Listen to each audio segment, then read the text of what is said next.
Hello and welcome to Channel 8 Sports and East Brunswick High School Bears Wrestling. Hi, I'm Scott White alongside Bob Cancro, and tonight the East Brunswick Bears host the Edison Eagles in a Greater Middlesex Conference Red Division matchup. Bob, Brunswick comes in at 4-3. The Eagles at 3-2. On paper, it looks like we have a great match ahead of us. It does look like a good matchup, Scott, on paper. Both of these teams are now fighting for what might not seem like a very important thing, third place in the Red Division, but it is important to these teams to finish up really well because next week they have the GMC tournament coming up. So they want to get on track right now.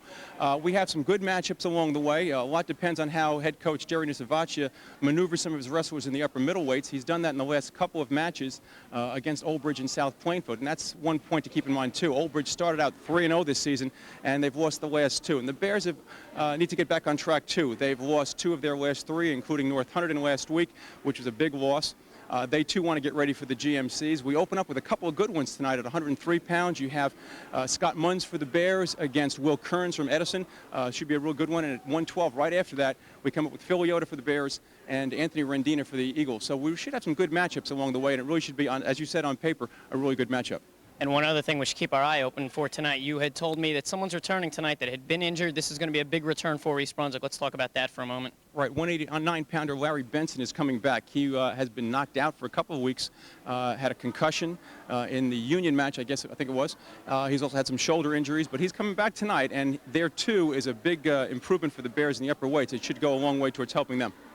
Great. East Brunswick at 4-3, Edison at 3-2. We'll be back with the opening bout in just a moment.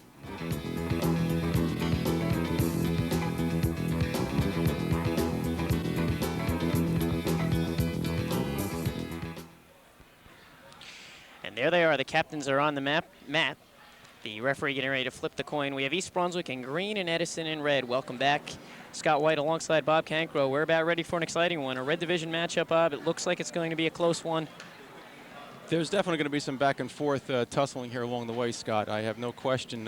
Jerry Nisavacha, the coach at Edison, former wrestler himself at J.P. Stevens, the crosstown rival of where he is right now, is maneuvering a little bit. The original lineup that we had printed in the lineup is a little bit different from what in the program is a little bit different from what we're getting called out. Powell Sachs, the PA announcer, made some changes there and was almost confused himself. But we have a match coming up right now. Will Kearns from Edison against Scott Munns of East Brunswick. 2 minutes on the clock. This is the 103 weight class. Scott Munns comes in at 10-2. Will Kearns at 10-1. And right away, looking for the first takedown, and really, Bob, looking to establish themselves in this match. Scott's a very aggressive wrestler. He goes right after people. They just stop him going out of bounds there. John Stawinski, the official, trying to keep him in the center. Kids working the edge is always a problem, and you try to get the kids in the middle where they have the best benefit to work. Both these fellows look long and lanky. I think that sometimes messes some kids up when they wrestle Scott, when they have a kid who's that thin, that long as Scott is. Scott looking to get the shot in there a couple of times. Will sprawling away. Scott apparently, or at least early on, the more aggressive one. Yeah, well, he is an aggressive wrestler, as I said. There's no question that he tries to establish himself. He comes in with 6 pins in his 10-2 record as he gets in a lift. He's got to bring him down carefully now. Scott trying to hang on there around the waist. He does a good job of defending that, and Kearns has to give it up as they go out of bounds. Kearns did get the leg and came close to getting the takedown, but as you were saying, didn't get him down to the mat before they went out of bounds. We have a problem with the clock. It still shows 2 minutes up on the board, and we must have wrestled for a good 35 seconds or so, although we've been in and out. Question is, what's going to be done now? I guess that'll make a match last for a few days. I haven't taken a look at the rule book in a while. I'm not sure if the term bad time, they may have to re-wrestle the whole session so far. I'm not sure how the rule works because, as I said, I haven't looked at the rule book myself in a while. It's been a while since I've been on the mat in stripes.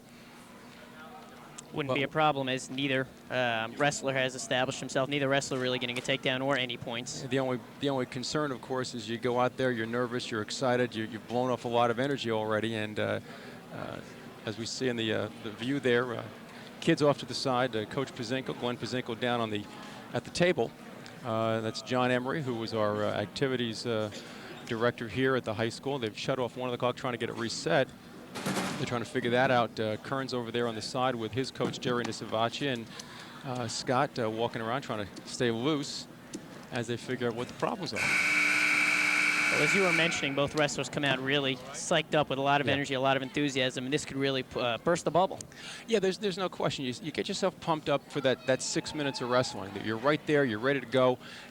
You go out with a mindset of what you want to do at the beginning, and suddenly anything you've done is now wiped out. And once they figure out what they have to do, and I guess John Emery is they're trying to figure out what's going on here. And I'm concerned for the kids because it really does take a lot away from them. They're nervous. You can see Scott pacing back and forth there on the side, and the same thing with Will Kearns. They're just trying to stay loose and keep focused, and that's not easy to do. Wrestling, as you know, having had a few years on the mat yourself, wrestling is a very emotional sport, and when you get yourself on target, suddenly to have it all pulled out from under you, it throws everything out of kilter. It looks like they're going to go with about 1.5 minutes on the clock as they try to reset things up there, and they're probably going to figure that's a fair estimation of where we've been. As you said, Scott, nothing really was established, so we haven't lost an awful lot here. 30 seconds into this first round. 103 is the weight class. Will Kearns for Edison and Scott Munns for East Brunswick. And John Stawinski just put up a caution against Will Kearns. I guess he was over encroaching on the starting line. Again, each wrestler looking to establish themselves in this match. No points yet, 0-0 your score, 1 minute, 20 seconds remaining in this first round. Usually when you get lower weights as this, you don't have tie-ups, and you see there Will going in on a duck under and a single leg almost to a fireman's carry. Just like that, you usually see lighter weights working away from tie-ups. The bigger guys like to tie up, and the little guys, they're not so little, but as far as weight goes, tend to work away from each other. I tend to see that more often. We're caught in there. He's trying to bring it around. He's got almost an underhook now on the far side. Comes through with that. Rolls through nicely. Does Scott. Got to pop his head right now. Kearns still looking for that takedown. No control yet, but a nice move in there. A nice recovery by Scott Munns. He's still good. If he can get control without stepping out of bounds right now, he's got the control and could get the 2 points. But that cost him right there when his knee went over the line. The rules say that if you can get the takedown while even your toes are still in bounds, you've got the 2 points. There's a shot again, looking for a single, and a nice underhook by Kearns.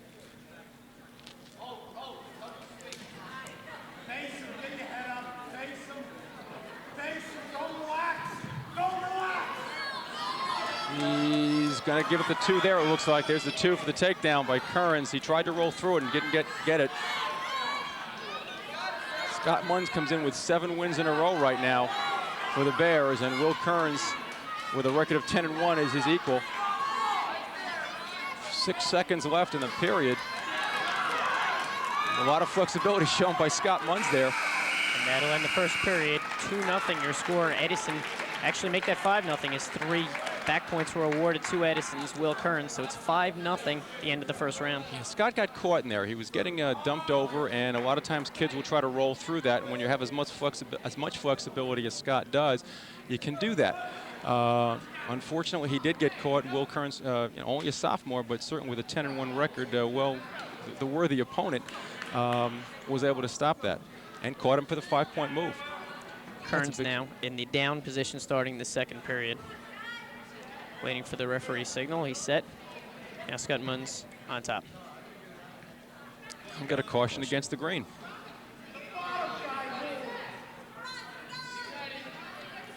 He gave a caution to Scott Munns, something about his belly not being on the middle, his hand not being in the middle of the belly. John Mooney, assistant coach for the Bears, was complaining a little bit that it was Kearns who had moved first. On a switch, Will Kearns rather, coming through, and a re-switch by Scott Munns, but he is not going to go through. He's got him on the reversal. And he's caught him again, and John Stawinski is counting for the back points. 2 more points for Kearns on the reversal, and now looking for a few back points as your score currently stands at 7-0 in this first round, the first bout. The second round, 1:30 remaining. Plenty of time left with 1:20. Could be looking for a pinning combination. Got him locked up right now. He's got that far arm. He's got to get Scott back, but Scott's got to work that left arm through or try to fight it. There, he's trying to get that left arm through right there. But he is in trouble, and that's it. 1:07 remaining in the second period. Kearns will improve his record to 11-1 with the pin, and 6 points right away on the board for Edison. Yeah, that's a big matchup right there, Scott. You know, the Bears have gotten a lot of pumping up from that opening match with Scott Munz going out there. He's had 6 pins. As I said, 7 in a row, a 10-2 record. So they really count on Munz to give them a lift going in there. Russell Leota is another one who can do the same thing, though. And right now, it's really important for Phil Leota, one of the 2 brothers on the in the lineup, to get back in there. Phil Leota at 11-2, a junior in for East Brunswick at the 112 weight category. Anthony Rendina at 9-4, a sophomore for Edison. Rendina is one of the 2 returners who were district place winners for the Edison Eagles last year. He was 2nd in their district. He's also done very well this year as well. He's 2-1 in his last 3 bouts when the Eagles themselves were 1-2. No control yet. You've got to get him down on the mat for the 2-point takedown, but he is lifting him and brings him down for the takedown. 2 points Edison out of bounds, and they'll restart in the middle. I was saying that Rendina has been doing very well this year. We got some information from the Edison managers. He was first in the Garden State Classic and took a 2nd in the Jay Goves tournament and the Minuteman Classic. So he's had a good start to his season as well. A sophomore, but already a place winner in the districts. Got a cross body that could be broken on a potentially dangerous if John wants to there. Russ trying to bring that hip across and break him down.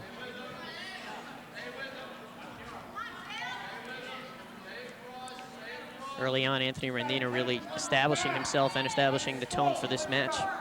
Yeah, he's gotten some good control in there, and certainly he's being very aggressive. There was a newspaper article earlier in the season. Jerry Nisavacha had a young team, Rendina not being one of the those he was talking about, very inexperienced, but he was able to get a lot of mileage out of those kids. They had a couple of tournament titles early in the season. They won the Garden State Classic and the Minuteman Classic up in Elizabeth. And that established them, even though they were very young, as a solid team and a team to be reckoned with. And Jerry Nisavacha is a very intense wrestler himself, and he certainly is going to expect the same thing from his charges. There's another caution out there. John Stawinski being very particular about starting positions tonight. This one will go against Rendina. They'll reset. 54 seconds remaining in this first period. 2-0 on the takedown for Rendina. Good tight right around the waist, trying to pull that arm through the crotch. Looking for a cradle right there. Phil's got to get back to his base, and he does, but he does manage. Rendina managed to lock up that cradle as he rolls through. Phil's got his head down, which is not necessarily the best position to be in right now. He should have arched a little bit. He's got to kick that leg out. Rendina's very aggressive here at 112 pounds, and 25 seconds remaining in the first period.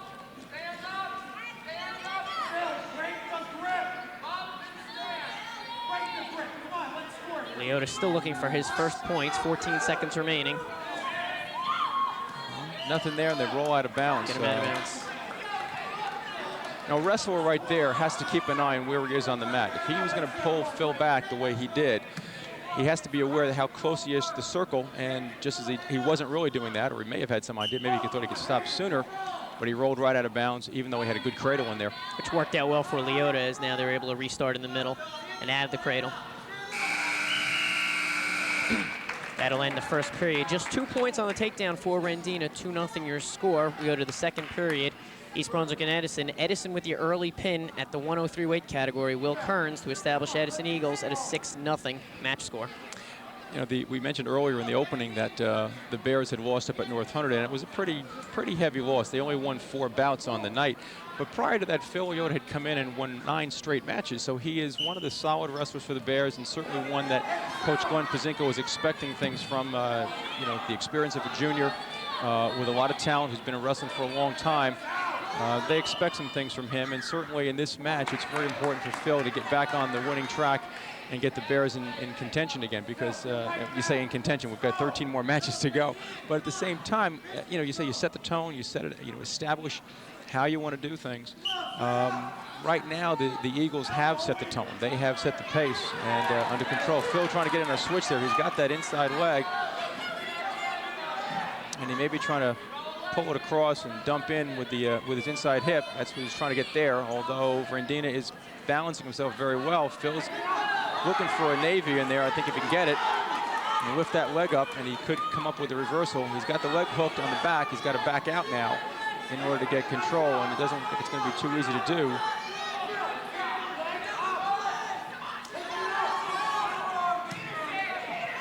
Opportunity now for the switch. There we go. Got a half and reversal. That'll leave the score out at 2 as Leota gets the switch. Leota now with his real first opportunity to be in control. Philly on top with a tight waist. He's trying to break that near arm in, maybe for a power breakdown and work into a half. But Rendina able to get up. And standing switch, or kind of a modified standing switch there. Phil's got that leg. He's still in not bad shape. It's real possible, unless Rendina can pull him over, that John Stawinski might call a stalemate in here if nobody can go anyplace, especially now. You've got some legs in nasty positions there. Phil pulling up on that knee. He's got to be careful. Yeah, that's potentially dangerous. A lot of people look at wrestling, Scott, as a dangerous sport, as a violent sport. It's really not violent. It's very aggressive, but there's an awful lot of safety involved. You've got 2 competitors and 1 official, and you don't get a better ratio than that in too much of sport. And there you saw a potentially dangerous situation right away. John Stawinski, the referee, stopping it. It appears as if Phil maintained control, so there was no reverse or switch or escape. Still 2-2 your score. 17 seconds remaining in this second period. I have to be the first to admit I did not catch who had choice in the second period. So I'm not sure if Phil or Anthony Rendina will have the choice of where they're going to be in the beginning of the third period. But with 13 seconds right now, Phil's just got to maintain control and not give up any points. 13 seconds, you can do it. That's got to be a caution. And that should be a point, no? Am I mistaken? He did caution him once before when he was on top. Well, as I said, I haven't checked the rule book in a while. But that is the second caution. You're quite right. Looking to get the escape. Still trying to ride him out, as you said, and not give up any points. We have 2 seconds remaining, and that'll do it. And the choice will be Rendina's in the third period. And he's going to take down, which is a pretty good strategy because it's always easier to get points on an escape or a reversal than it is to turn a guy over. So with a 2-2 score and 2 minutes to wrestle, at least in regulation, Phil Leota up on top. Leota looking possibly to break down and rack up some back points. No back points yet in this bout. So Rendina has been able to get to his feet a lot, and Phil's going to have to bring him down and control that a little better. Real quick escape on for Rendina as he came back down. Nicely done. Goes in for that single. And a fireman's carry. Still got the single. Philly with a nasty crossface in there. Really putting some pressure in there and trying to whip that inside ankle.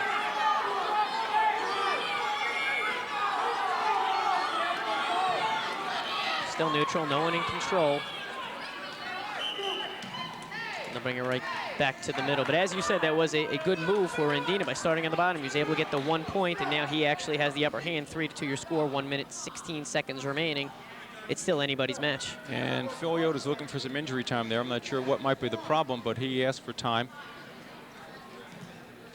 Rules have changed over the last few years. They do give wrestlers, in essence, an opportunity to call a timeout for their injury. If they feel like there's a problem, they go over. They have a maximum of 2 minutes injury time throughout the course of the match. That's cumulative over the 3 periods. And they have a maximum of 3 timeouts to take for injury. Should they go to a 4th timeout, match is over. It's a disqualification, or a default, I guess, at that point. And the idea was that there were a lot of wrestlers who would take 30 seconds here, 10 seconds there, 15 seconds, and drag this thing out, and they wanted people to wrestle. Good opportunity for both wrestlers, really, to get a little bit of advice from their coaches. As you saw to the right, Phil Leota talking with Coach Pazinko, and then on the other side of the mat, Anthony Rendina was standing with a couple of his coaches getting some advice. Well, actually, Phil couldn't get advice because during an injury timeout, that's why John Stawinski went over to him. Glenn Pazinko could not coach him. The other guy can get all the advice he wants. He can go over and talk to his coach and get all kinds of information about what he should be doing. But Phil, as the injured party, and again, that's the idea that you can't get coached during an injury and milk it, could not be discussing anything with Glenn. So strategically, we'll see how that works out. Yeah. Wrestlers will start in the neutral position. 1 minute, 16 seconds remaining in this third, the final period. You know, Phil needs a takedown right now, but at the same time, it's almost to the point where you don't want to get it too soon because he had a hard time holding Rendina down. He might almost, not that you can plan these things, but if he could hold off a little bit and somehow get the takedown a little bit later in the period without risking losing the whole thing, it might be better for him.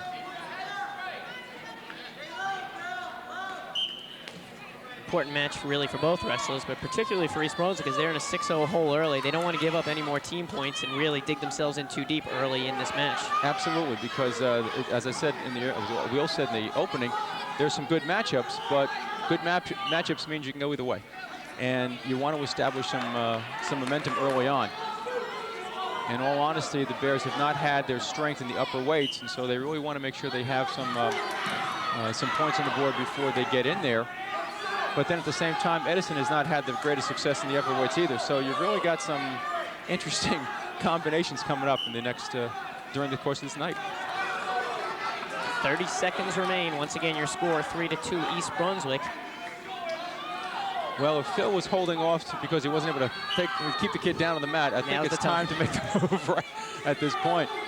Time is running out, and the incentive is really his, as Anthony Rendina could wait this match out and take a 3-2 win. 20 seconds, and that's ball game.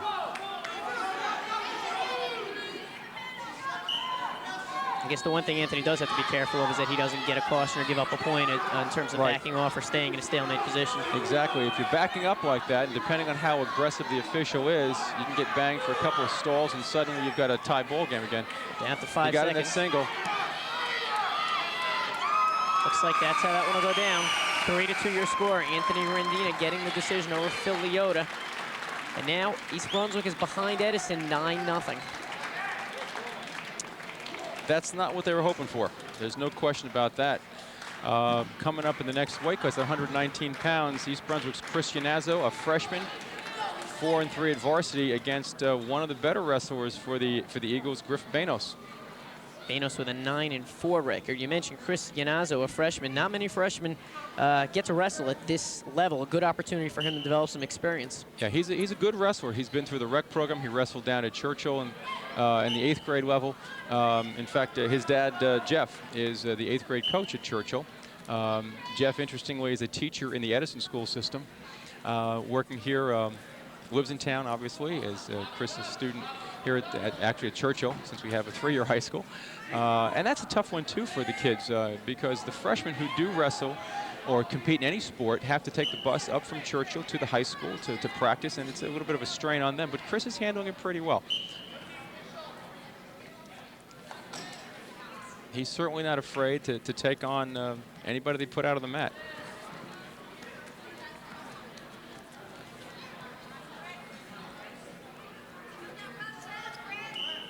No score yet. As both wrestlers will return to the middle of the mat in the neutral position. 1 minute, 20 seconds remaining in this first period. The last time Channel 8 taped one of the East Brunswick matches, they shanghaied Jeff Yanazzo to do the commentary. And he did a good job, but he said he'd never do it again, not if he has to watch his son wrestle out there and try to be as objective as he can be on the sidelines. Banos with a single in there. Chris has a whizzer. He's going to try to hold that because that'll keep him out of the takedown situation. He's able to fight a little bit, but Banos is in there pretty tight.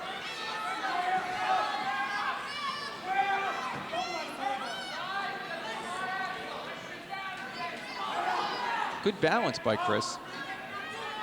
He tries to kick that, the motorcycle kick to try to get that out. He does a little trip there. He doesn't get him, and John does not give him the takedown. Give it to him close. It was a close call because there were some officials who, as soon as they hit their knees to the mat, would have given the 2 points to Griff Banos.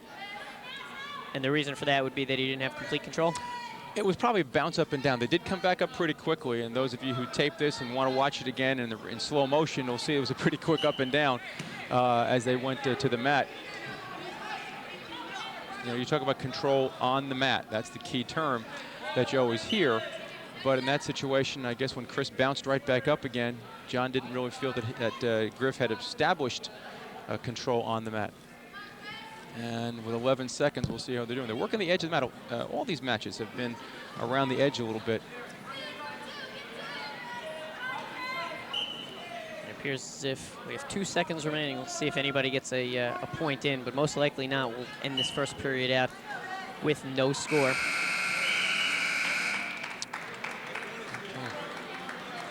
Well, we've got a warning right there for stalling. We were talking about that in the last match with Phil Leota and Anthony Rendina, but John Stawinski looking at Chris and indicating that perhaps he was backing up a little bit too much. So Chris gets the warning, one more, and he'll give up a point. Chris Yanazza with the choice in the second period, and he takes the bottom position. For those of you who are not that familiar with wrestling, they alternate back and forth. There's a caution.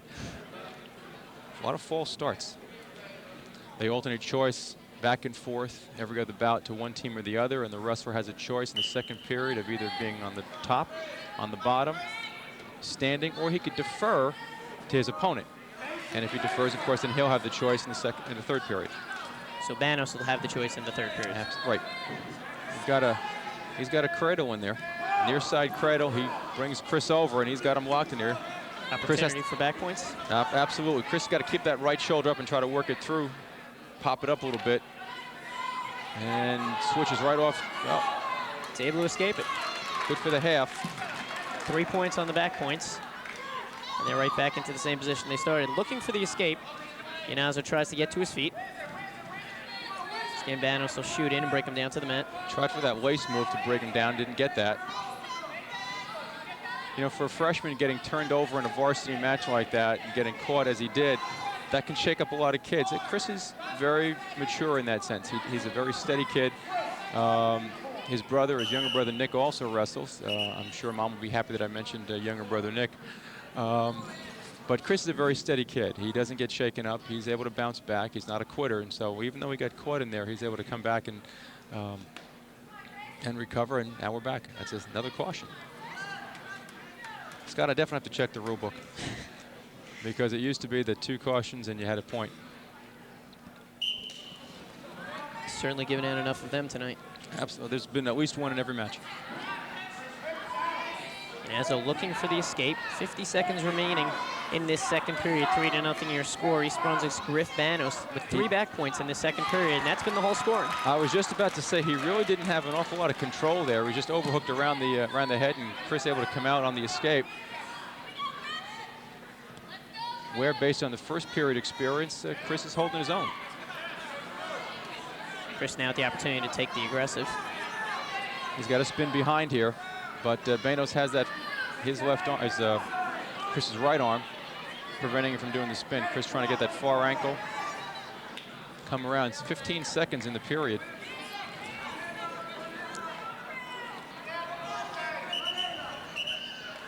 Call another stalemate. Second one in this period. I think one of the best calls a referee can make is a stalemate because you don't have kids hung up in a situation that's not going to go anyplace for either of them.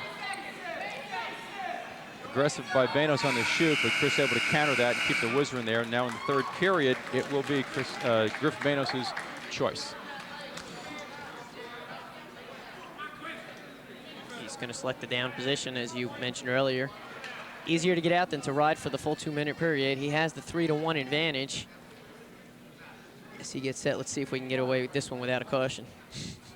That could be a challenge tonight. Good start.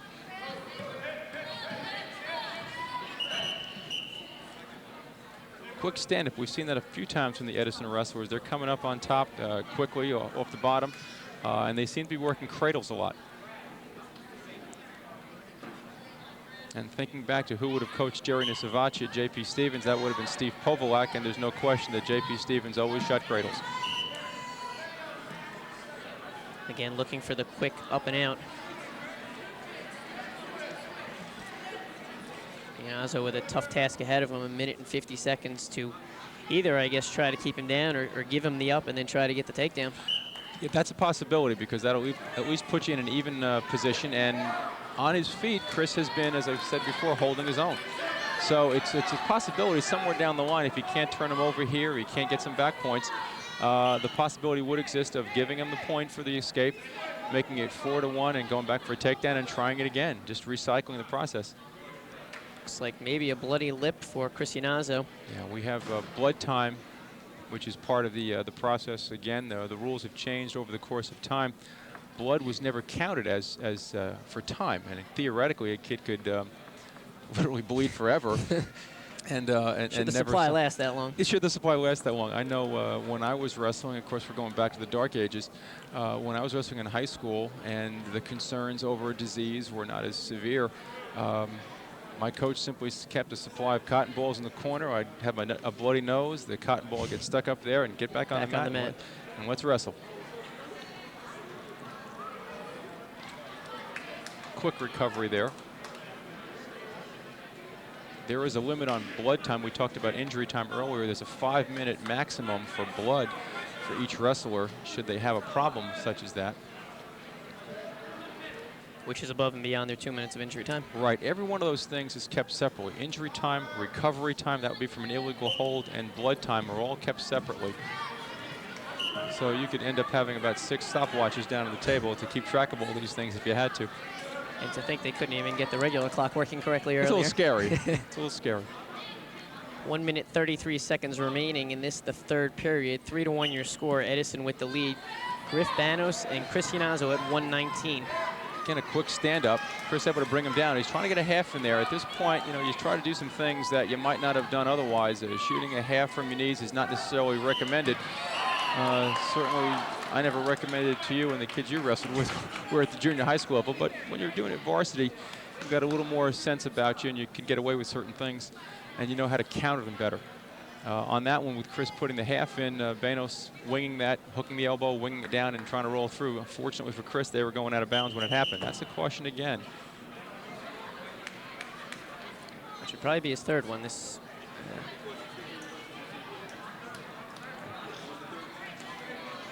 Coming over to check with the scores table. I think they're in agreement that was the third caution. And that's a point. So obviously the rules have changed to the point where we now have the third caution is a point.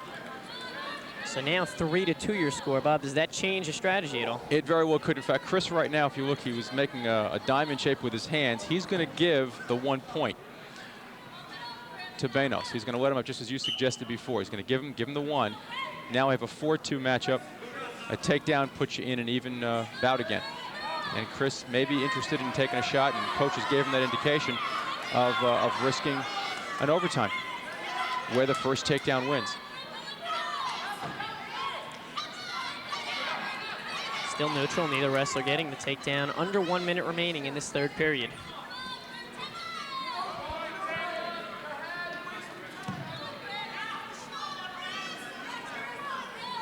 The onus is really on Chris Iannazo as Griff Banos has a 4-2 lead with 44 seconds remaining.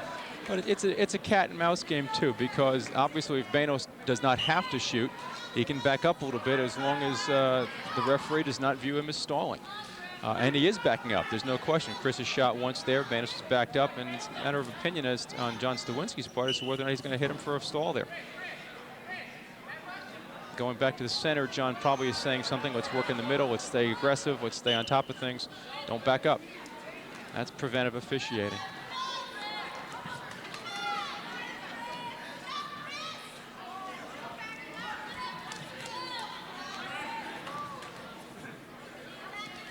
Iannazo still looking for the shot. We're now down to 15 seconds, and again, the return to the middle of the mat.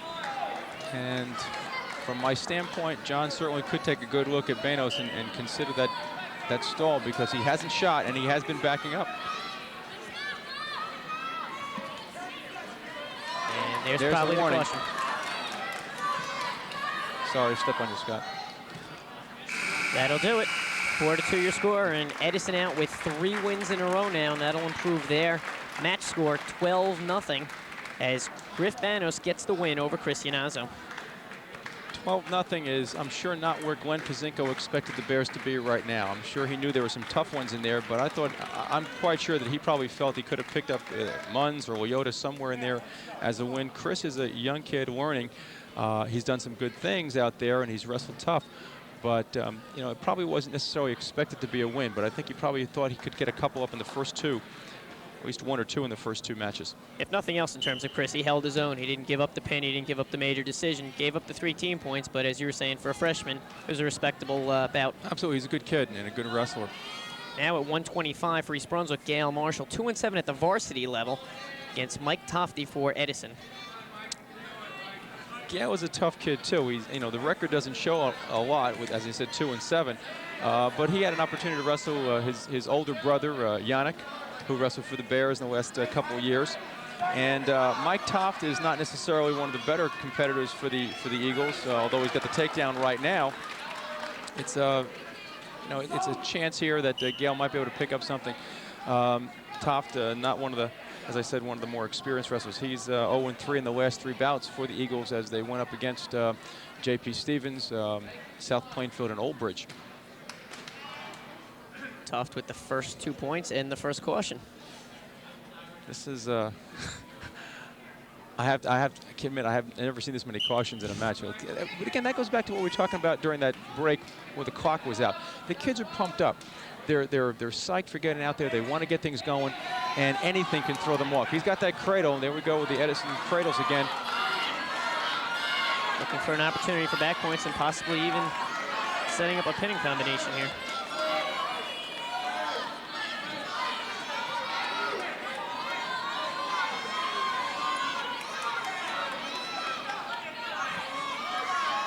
Stawinski trying to get in position to see where the shoulders are on the mat. Gale fighting pretty well. He's another gangly fella, and he's able to fight it. That's a tough one. He's able to get out of the back position, but not before giving up 3 back points, as that extends the lead for Mike Tofty to 5-0. The Bears, on an individual basis, have a number of kids who are maybe some average records and a couple of records that are under 500. But for the most part, they've wrestled pretty well. They're tough kids. I'm not saying street tough kids, but they're kids who know the need to not give up the 6, the need to work hard. And Gale Marshall is one of those kids. And right here, I mean, he's back on his knees again, facing him, trying to fight back after giving up the takedown and the near fall. That'll end the first period. 5-0, as you said, with the takedown and 3 near fall points. Choice goes over to Edison for the second period. And Toft defers. Marshall now select the down position. Yeah, Toft probably wants to win in the second half, field goals and things like that. Marshall looking for the escape, possibly the reversal. And Edison right to the cradle again, coming off it. There's no doubt we've seen almost as many cradle attempts as cautions this evening. Yeah, they're good coaching on the part of Jerry Nisavacha. As I said, he was a tough competitor when he was wrestling for J.P. Stevens, and expects nothing less from his wrestlers. There's that cradle, but he's slipping out of it. And Gale able to recover and come around for the takedown. He's going to get 2 on the reverse. He's got 3 on the back points. It's an even bout, 5-5 your score. You live by the sword and you die by the sword. That cradle just hands slip apart, and if you're rolling a kid through, as Toft was, if you slip, you're in trouble. Marshall rolled it right through and got the 2 points on the reversal. He's a little bit high right now as he wrestles. And I say high, up around the shoulders, although he's a long kid too. It looked like he was trying to throw on the legs, and Toft able to block it. That left hand is pulling it off. You can see Gale trying to wrap the legs around his waist.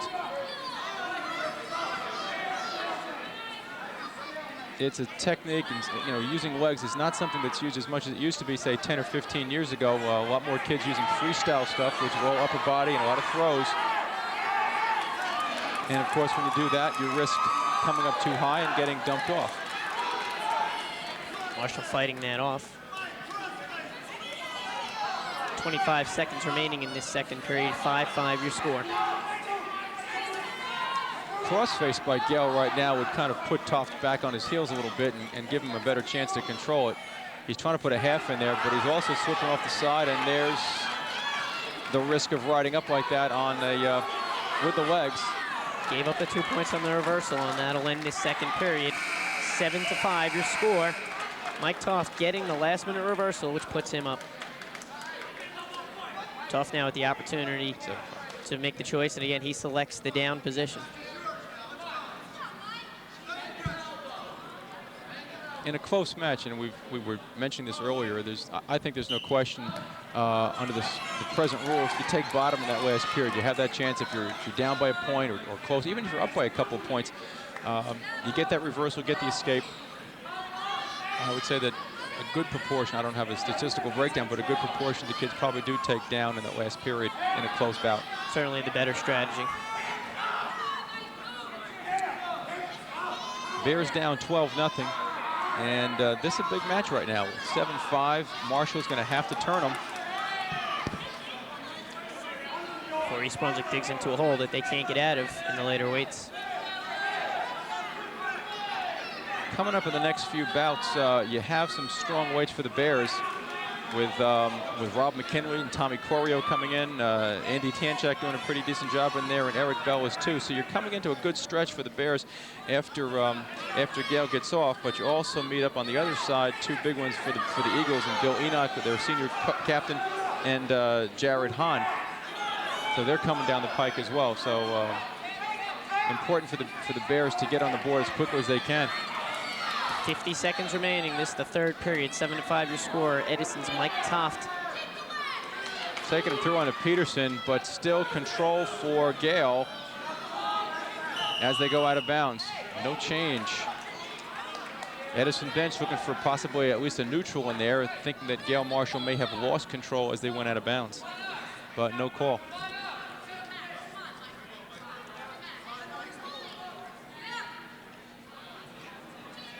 And one more caution. Now he's gonna just let that one go. I guess both guys moved at the same time, and sometimes an official, if they realize the kids are tight and maybe they made a motion themselves that indicated a start, he'll just let it slide. Subjectivity of officiating.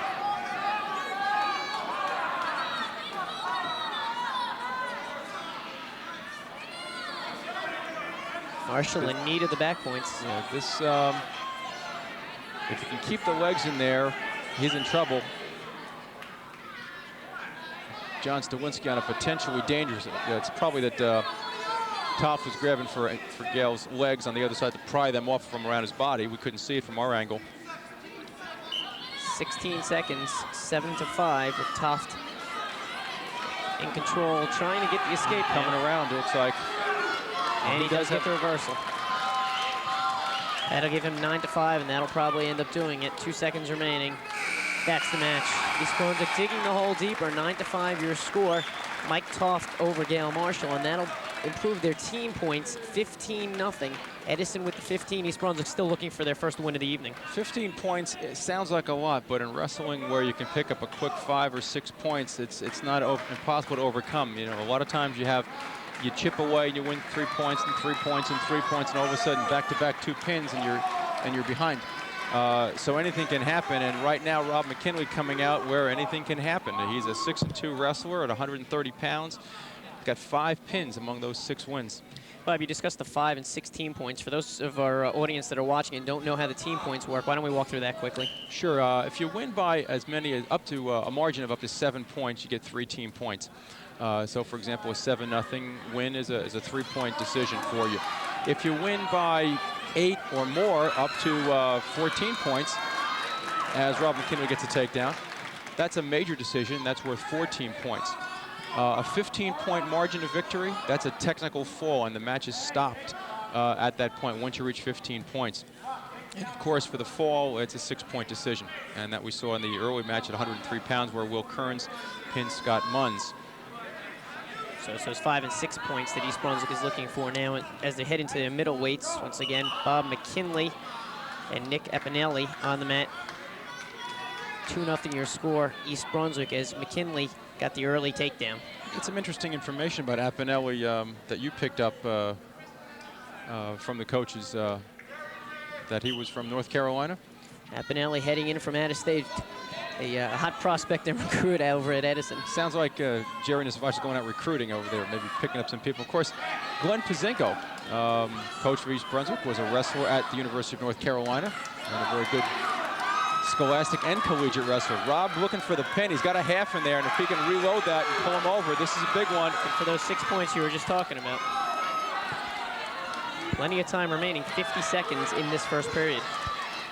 He's going to get some back points out of that. He's got a pair. Extend his lead 4-0. He had that half in very deep, and if he could have just pulled it up a little bit tighter as he drove him over.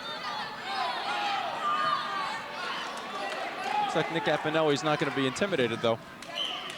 Apinelli with the escape for 1 point. Right away he shoots, looking for the takedown, but referee judges the mat off the mat, and they'll come back to the center, but the ref's going to come over to the scorer's table for a minute.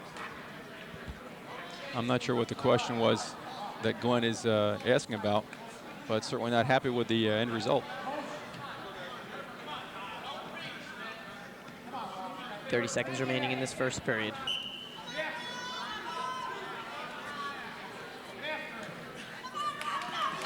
Once again, Kinley looking for the takedown. 20 seconds to get behind, get in a controlling position. There it is. 2 points for him, extends his lead 6-1. You nickel and dime somebody, that's okay too, because those points start to add up. He's got good control, and Rob is a very aggressive wrestler. He's strong, he's aggressive. And right now, handling the situation very nicely as the period comes to an end.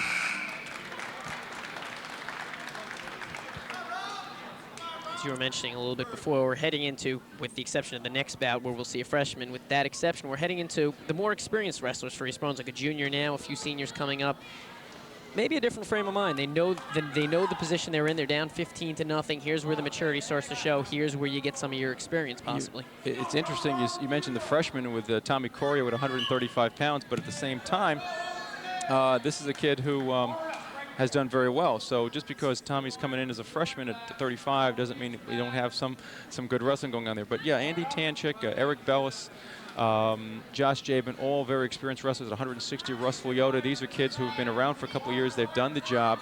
And yeah, their mindset has to be right now, we've got to do the job. We've got to get it back. It doesn't matter who else they put on the, who they put on the mat on the other side. It's our match. This is our mat. And let's make it count, because this is important. It's a matter of pride.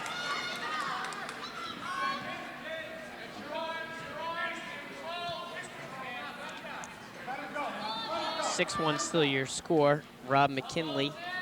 I'll make it 6-2 as McKinley allows Apinelli out. 1 point on the escape. 1 minute, 10 seconds remaining in this second period. Yeah, that was definitely a coaching decision on the sideline. You could hear the coaches saying, let him go. And they let him up. Rob let him up, and we now have a situation where he might be able to get the takedown again. He's already had 2 on Apinelli in this bout.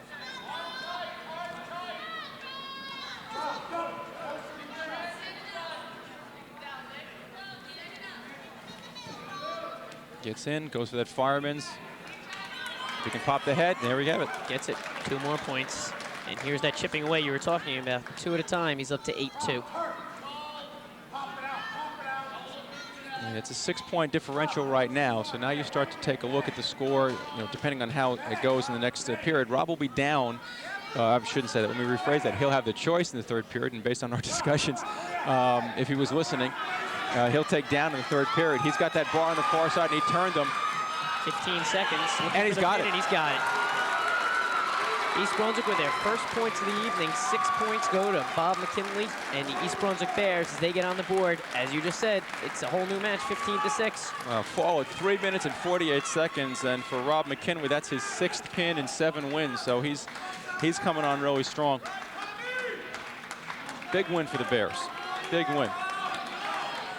Tom Corio for East Brunswick. He's the freshman you were just talking about at 135. He'll face up against Bill Enoch for Edison. Enoch comes in with an 11-1 record, but no small record there for Tom Corio at 6-1.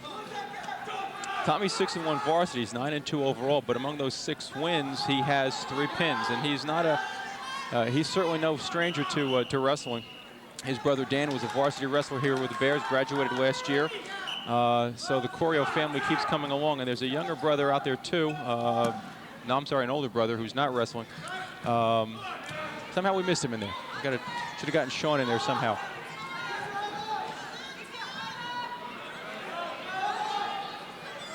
Looking for the cradle as he has that single, but no control yet. No control. Will he get out? Nope, he got the 2 points. Ooh, 2 points to Bill Enoch. That's a tough one because Tom still had that leg, and Glenn Pazinko was going to question that one. Unless Tommy got it after he had control, I have to. And I know John Stawinski he's a pretty good official, but that was a tough one to give 2 points on. And he's going to love watching this tape and hearing that comment. Glenn Pazinko not happy with that. The second time he's questioning the ref so far. But I have to look at that too because Tommy he was stretched out. They weren't hip to hip, which is another term that you often say, you know, side by side or in control. Yeah, he was stretched out, but they're on the side of the mat. Tommy still had a leg, and but they still give him control. But he gets a quick escape, and we're right back on our feet again. Tommy with a whizzer in there, putting a really tough crossface. Enoch with the leg, looking for another takedown. Break down the back leg. And there are the toes you were talking about earlier, trying to keep him in, but he did not give him control. Didn't give the takedown. And you know, I'm looking at that one, and I wasn't watching on the monitor, but watching the match itself. I would have said that Tommy was in tougher shape over there than when he got the first takedown. Well, now you have to question the coaching strategy of Glenn Pazinko over there, getting in the ref's head maybe. Tried that shrug Tommy did just a second ago on the takedown. There's a nice single on a duck under.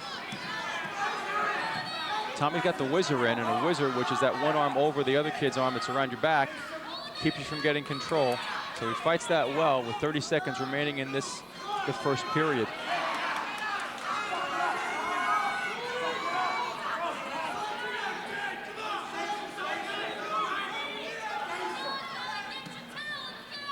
Bill Enoch looks like a really strong kid. You see the development and the tone of the muscles as he's stretched out there.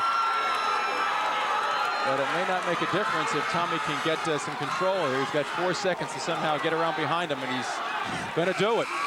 Just barely got the 2 seconds as he looked over at Glenn Pazinko, and Glenn just gave him the waist, walks around back. Yeah, there was Glenn giving him the little sign to spin around, and he did it. And he wants to be back. And we've got Jerry Nisavacha questioning the call. His opportunity to get in the ref's head. I don't think there was any question that he had two at that point. Not that I'm biased or anything, but you know, Tommy spun around. He got on the kid's back. The buzzer went off, and John gave him the 2. But as you said, Jerry Nisavacha trying to get into John Stawinski's head a little bit. You work the referees. It's certainly not as bad as in other sports because you are restricted an awful lot in wrestling. Edison with the choice. They'll defer to East Brunswick. Corio selects the down position. 3-2 your score. Corio on top. Bill Enoch.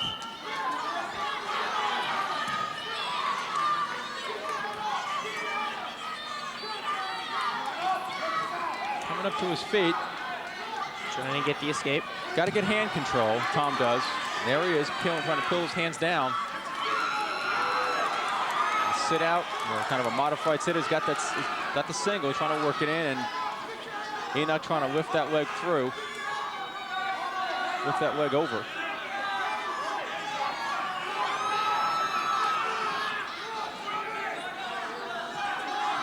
Corio working hard, and he's going to get it. Ooh, no, doesn't get it. Real close. If he had come up behind him, he had the takedown, the reversal rather, but it doesn't matter if he's got there. 2 points, and already he's trying to work something else as he extends his lead 5-2 with 1 minute 9 seconds remaining in this second period. You know, Scott, I don't know what's going to happen at the end of this match, obviously, but Tommy Corio is the real deal. He's a tough kid. He has wrestled far beyond his freshman status. Here he is wrestling a senior co-captain of the Edison Eagles, a kid who placed second in the districts last year for Edison. And he's got a 5-2 lead halfway through this bout.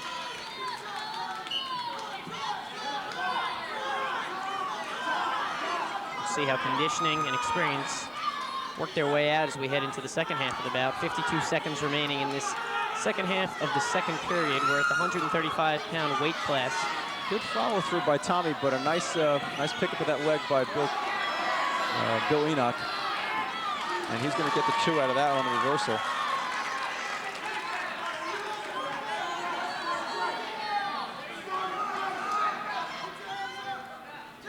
Let him up. 1 point, 6-4, and right away he's going to look to shoot. Gets the single leg. Trying to keep the toes in again.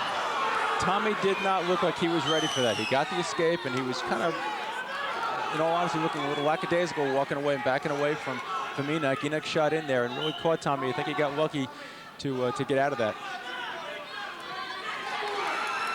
Enoch trying to shrug and gave Tom Corio the leg. 7 seconds.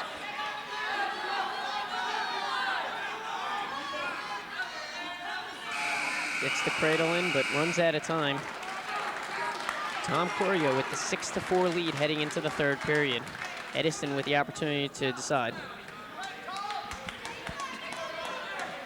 Enoch looking over at his coach before making a decision. They'll opt for the neutral position. Well, Enoch has been aggressive on his feet. So the strategy here, and as we said, there was no question he got, Tom got a little bit lucky there when Bill didn't get the takedown on the edge. So obviously he feels very good about being up on his feet. Corio hooking the leg. Trying to keep him in. And Enoch with that whizzer. And trying to look at a quarter Nelson perhaps there.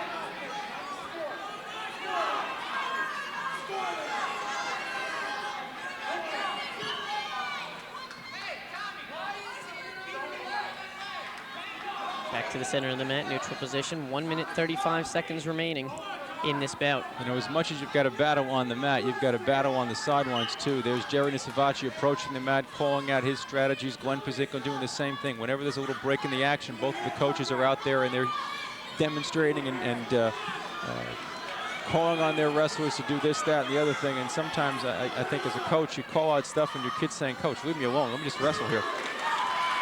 2 points on the reversal, or on the takedown. Pardon me, 2 points on the takedown. That makes it 6-6. They'll go back to the center of the mat. So that strategy of being on their feet worked right so far for Bill Enoch. Enoch will be in the top position. Corio really with the opportunities you mentioned before to get the escape and the 1 point. He's been able to counter pretty much a lot of what Enoch has thrown at him. He's gotten the escape, as you said. He's gotten a reversal. He's got 2 escapes and a reversal in here. So he's able to work at it from the bottom. You know, despite the fact he's got a takedown on there, he's also given up 2 takedowns. So I think Tom, if he has an opportunity, would like to come around for reversal and not get just back up to his feet. Tries to stop the spin. That's exactly what he's looking for. And he's got the single. He's trying to face him, but a real hard cross face by Bill Enoch. He's got him twisted there, and that's what you want. Far side cradle from Bill Enoch.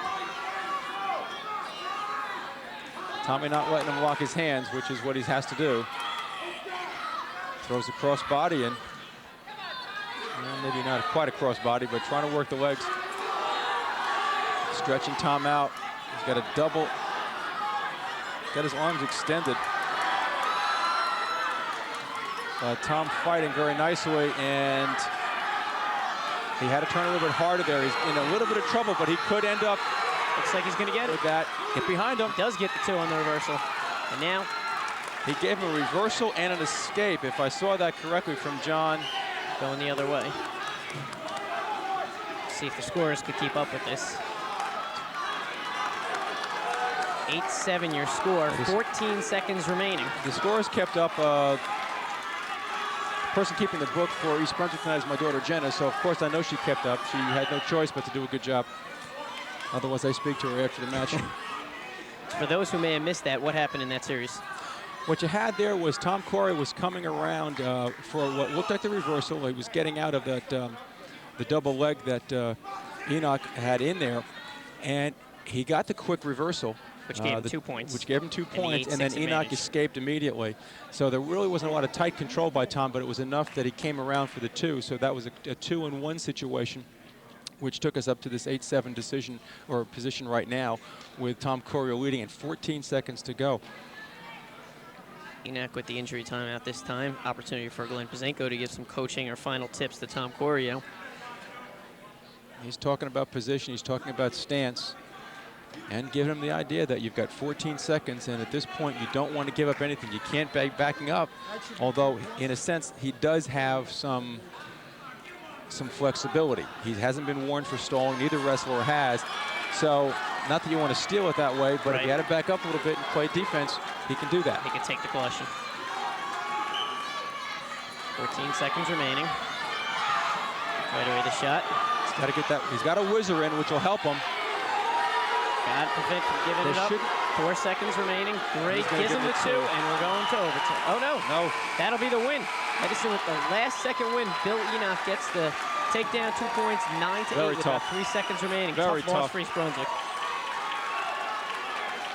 Glenn Pazinko will work the ref one more time. Unhappy with that call. What could he be questioning? Well, when I talk about that whizzer being in there, when if you could go back and you looked at Tommy had his arm wrapped around Enoch's arm.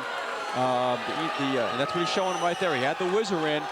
And if you have a whizzer, theoretically, you don't have a takedown. You're defending yourself. And but again, Tom was flat. Enoch was, parallel to him. That's a tough one. That's a very tough one. It's a lot of credit to Bill Enoch for getting the win, but tough call. That'll extend the Edison's team lead 18-6, and now we have both coaches talking with ref John Stawinski. Glenn has not been happy tonight with a couple of these calls, and there have been some close ones. Sean's done a pretty good job controlling things and staying on top of it, but there have been a couple where Glenn has just not been real happy on the edge over there. And in fact, it really has to come down to the edge calls on the circle. That's where there seems to be a number of concerns.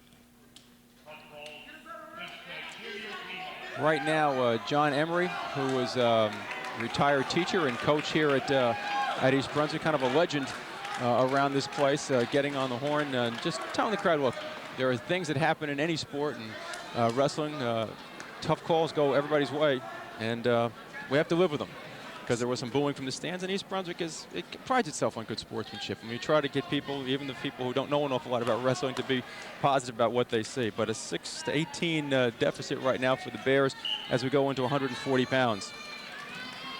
At 140 for East Brunswick, we have Andrew Tanchik, a senior who has never been pinned so far this year. He comes with an 8-6 record. On the other side of the ledger, we have Jared Hahn, one of the co-captains for Edison. Yeah, Jared is a junior, a 9-2 record. He's had a couple of place finishes in the tournaments that Edison's been in. First, a second, and a third. He's got gold, silver, and bronze at home for this season. Andrew wearing a face mask, and I'm not sure why. Probably some kind of a nose injury. And that is always difficult for a wrestler to compete in as the person wearing it, and also for the guy who's got to face that. It's a very uncomfortable and unusual situation. I have to put on my glasses and wait for Jared Hahn to turn around this way, because he's got a couple of tattoos on his arm. I've got to take a look at those in his back.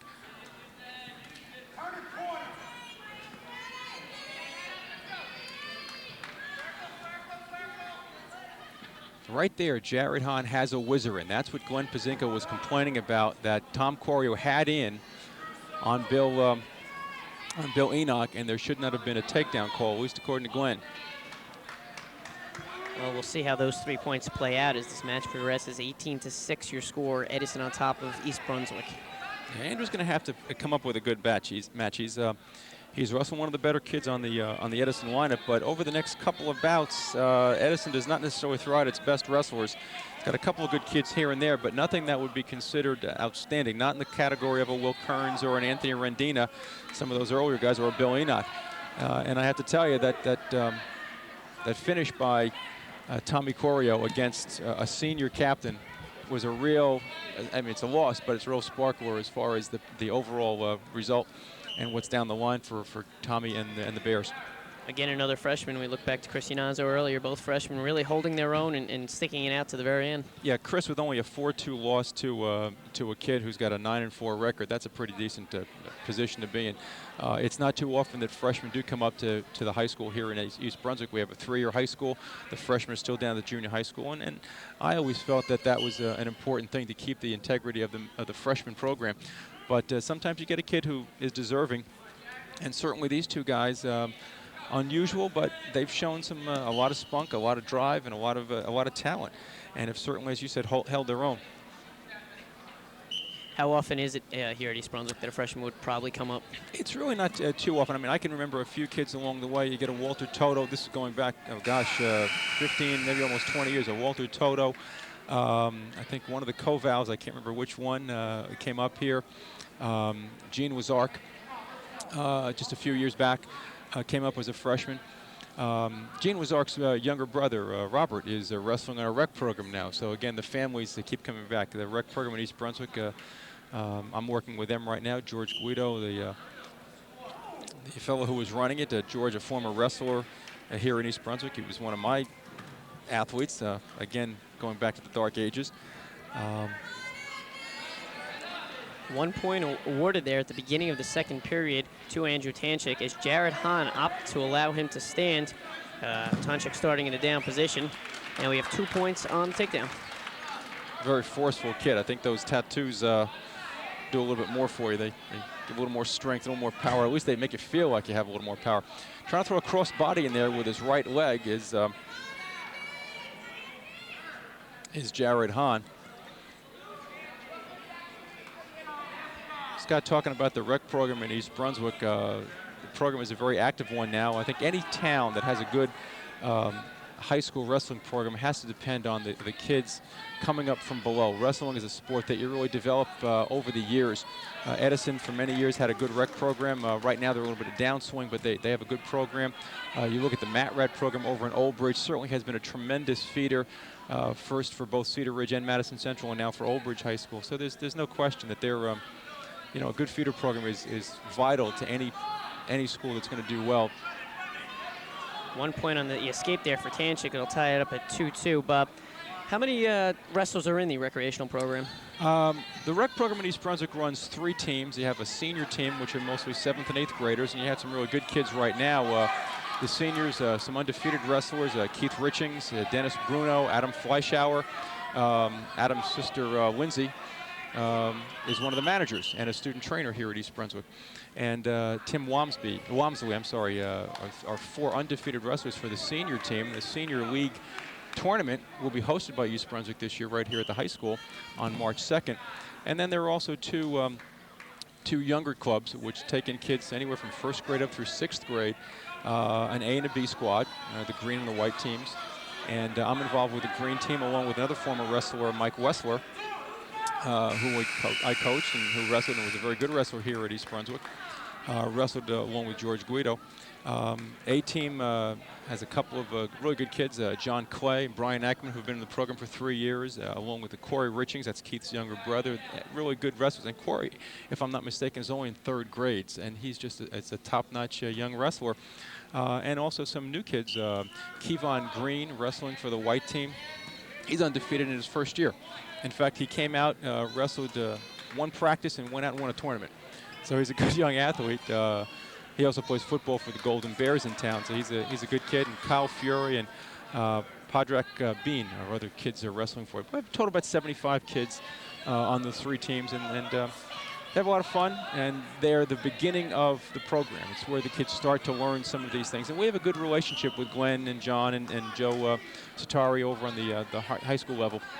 And they're very supportive of our program, too. A lot of these kids end up wrestling later on at the high school level? Yeah, you do have kids. The Corios came through, the Anazos, the Leotas. In fact, Russ and Phil's dad, George, was one of the people who kind of reorganized and got the wrestling come back on its feet. It had been very dormant. He created a new program, and George Leota has been very instrumental in helping the program along. 1 point for Jared Hahn on the escape, 3-2. Hahn has the control now. 1 minute, 14 seconds remaining in this 3rd period. Overall in the match, we're at the 140-pound weight class. Edison has the lead, 18-6. And we really haven't been talking a lot here, but Andrew Tanchik's been doing a very nice job for a kid who's wrestling the co-captain of the Edison Eagles, a kid coming in with a couple of titles, as we said, and some place finishes. Andrew hanging in there, but hanging in is not going to be enough right now for the Bears. They're going to need some wins here. Certainly a win would help with the momentum. Yeah. Andrew's been he's 4-3 since they, back in the dual meet season, they had a couple of matches in the early season when they went down to Hamilton East and to Hunterdon Central for tournaments, and he's been 4-3 since then. So he's got the capability. But he's also only got 33 seconds remaining. Really in need of the takedown.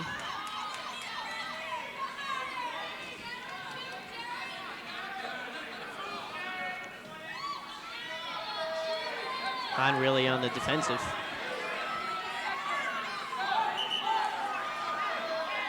John calling a stalemate there, not much happening, which is a good call at this point. And it does give Andrew one last shot here. 13 seconds to go in this match. He took his shot there. Hahn holding him off.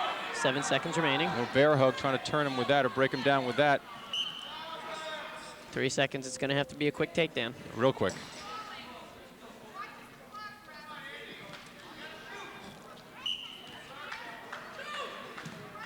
Gets the shot in, but not the takedown. That'll do it. 3-2 your score. Jared Hahn, the co-captain, improves his record to 10-3 with the win over Andrew Tanchik, and that'll improve the team score 21-6 as we head into the 140-pound weight class.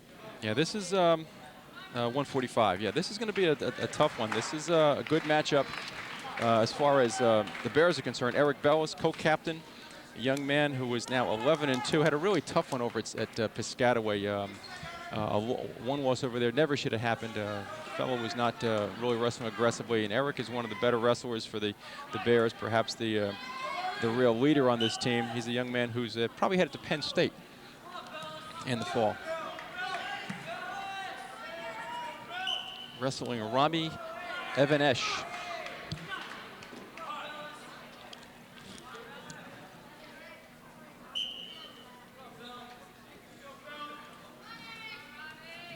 Now here again, the Bears need to get back on track. Just as Rob McKinley came out and picked up 6 for the Bears, I think it's really it's critical that Eric do the same here. I'm not saying that Evanesh is going to be an easy one, but it's important that Eric come out here, make a stand, and make a statement, and put it back up. You're down by 15 right now. A pin here, if he can pull it off, get you back to within 9, and you start chipping away again.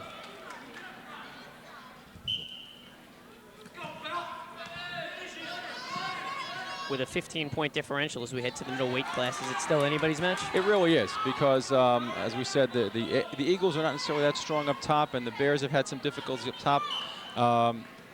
There really is only one top-notch wrestler left in the lineup for the Eagles. I mean, not saying there aren't good kids, but Jeff Gifford up at I guess they had him at 215 tonight is really the only really strong candidate for wins up top. You've got a couple other coming up: Josh Jabin, Russ Leota, and Larry Benson. If he's back ready to go, there are some good matches there. And then it's a question of what the other guys can do in between.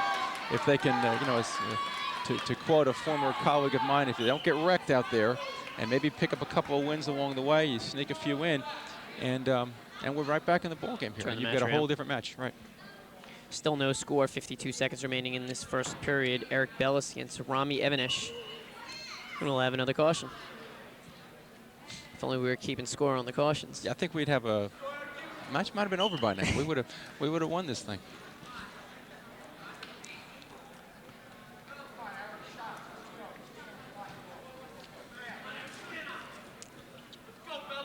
Evanesh is one of those kids that Jerry Nisavace has moved around in different matches. He's also wrestled up at 152 pounds. One of the kids that has been maneuvered, as has Jared Hahn for that matter. He's wrestled down as low as 140.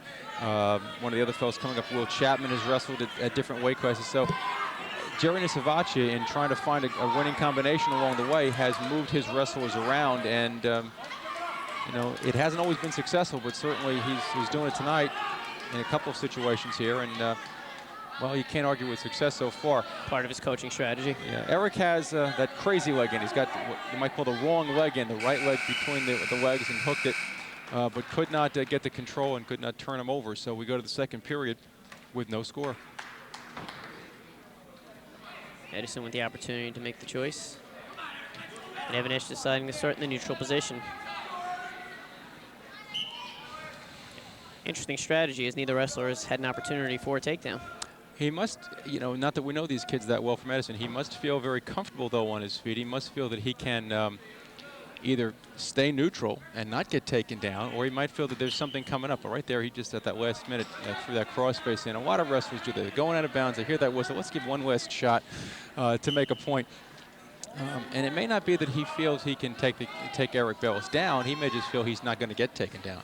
And that may be enough. He may have some difficulties underneath and on top against a kid of Bellis's quality. And so as a result, he'll take a neutral position. He is backing up a little bit. And there's that shot again. Just one last swing with his hand as they went out of bounds. Nothing violent, nothing where he smacked him, but just that little push. And that, too, sometimes is that statement being made by the opposition.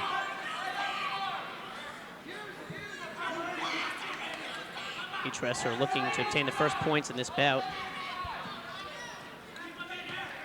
Still no score halfway through as we have about 1 minute remaining in the second period. Now we're trying to underhook there and dump him across. And they go out of bounds again. When he's tied up, when I say he, when Eric Bellis is tied up with Rami Evanesh, he hasn't been all that successful. He's backed up, and it might be to his advantage right now to go with a looser tie-up and maybe not even tie it up and swing outside with a single leg or just drop in, duck under on a double. But I was never very good on my feet, so maybe I shouldn't be talking. But he does go in for the single. Bellis looking for that takedown. Switches to the double. Both legs. And he gets the takedown. 2-0 for Eric Bellis. Well, just as I said, he should get away from that tight tie-up and go for something loose. It worked for him.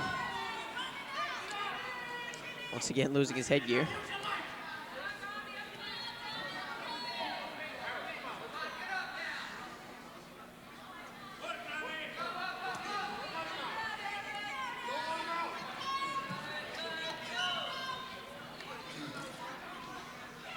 Gotta fix that headgear as they go out of bounds with 11 seconds left in the second period, but 2-0 is not an awful big lead.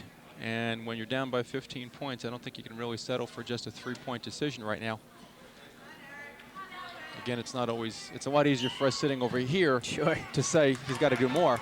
Yeah, I personally would like a pin on this one, but we'll see what happens. It's not exactly like saying, well, we'll go for 2 points or 1 point on the point after a touchdown. Right. It's a little more difficult than that. 2-0 at the end of the second period. We head into the third period now. East Brunswick with the option. They'll select the down position. It's Eric Bellis, who once again will select the down position late in the bout, as you had mentioned earlier on. No cautions. Good start. Comes up and almost had it on a turn to face the man.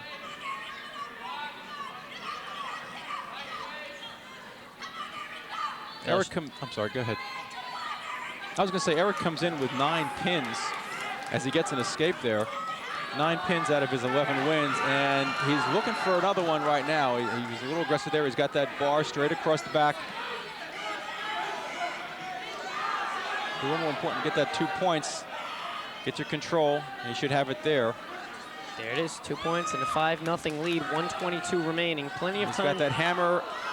Got the hammer lock, and it came up a little bit, and John Stawinski jumps in there and calls the potentially dangerous and stops the... I said earlier that Eric had a tough bout over in Piscataway where, and I'm a former official myself, so I tend to be somewhat easy on officials. My criticism of John Stawinski notwithstanding. But the official over there just really did not have a good bout.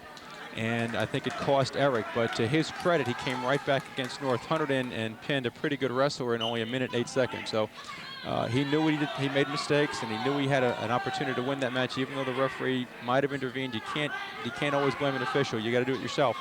And so up at North Hunterdon, he came right back and in a first period pin, which showed a little bit of what Eric Bellis is made of.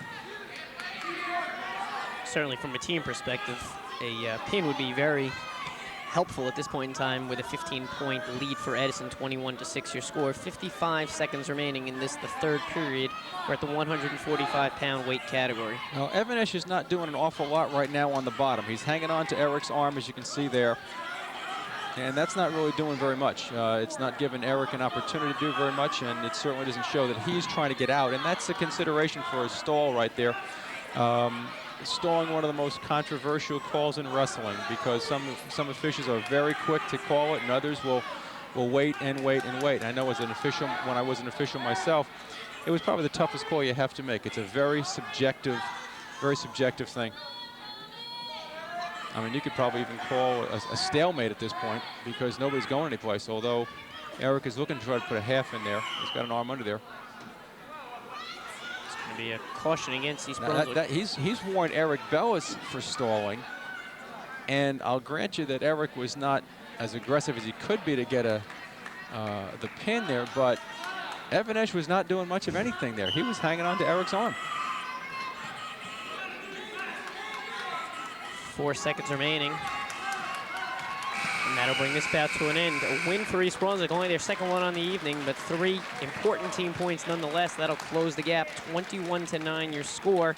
Your team score, that is. Edison on top. East Brunswick with the 5-0 win, specifically Eric Bellis with that decision. Yeah, and that raises his season record to 12-2. And gets him back on track and puts him in a good position as they get ready for the GMCs. We were talking about that in the opening as well. The GMC's coming up in a little over a week for the county teams. And we now come up with... We're at the 152-pound weight category. And we've got a shift here. This is Russ Leota.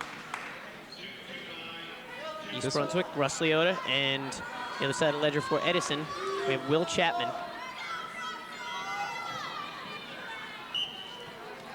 Leota also a senior at 8-5 so far on the year. Looking to close this margin. Edison so far with the 21-9 lead. Yeah, Russ has wrestled a couple of different weights over the course of the season. Actually 3. He's wrestled at 152, 160, and he even wrestled one bout up at 171 against J.P. Stevens, which was a win for him. So he's wrestled heavy, and he's down at a weight that probably is a little bit stronger for him. Not giving up a lot of weight, kind of his fighting weight at 152.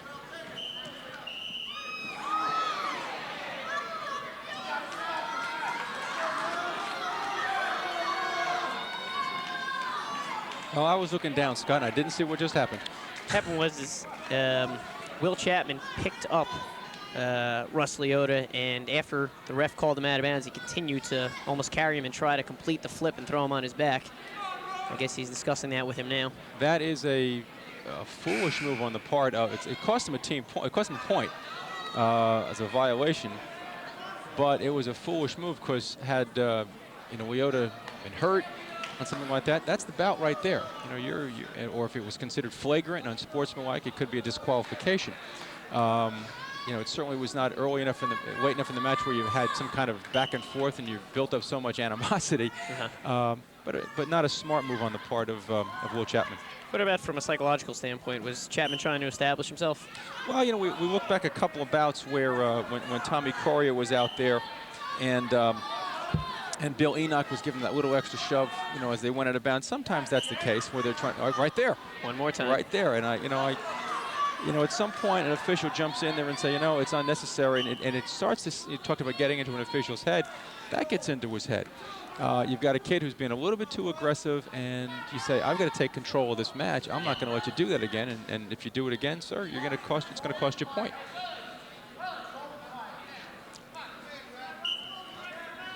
Bottom line is Russ has to establish himself right now, too. He's got to get in there and make a difference.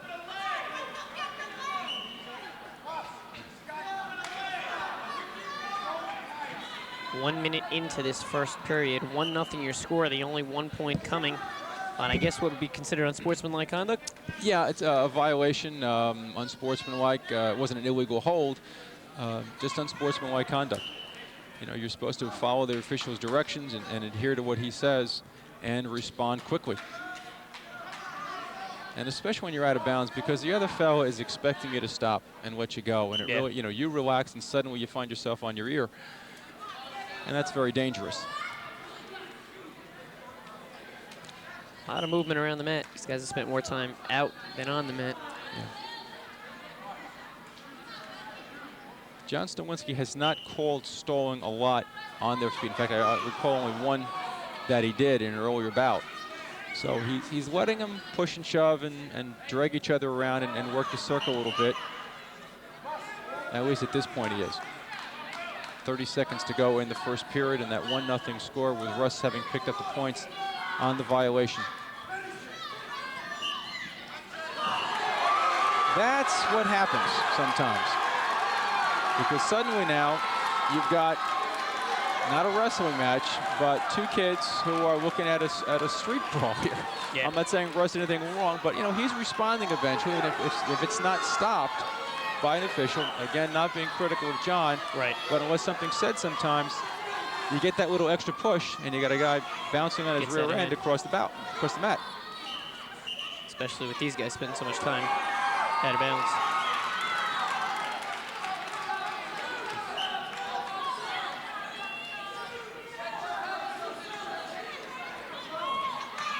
Tried for that head and arm. Russ comes in on the single, and John stops it.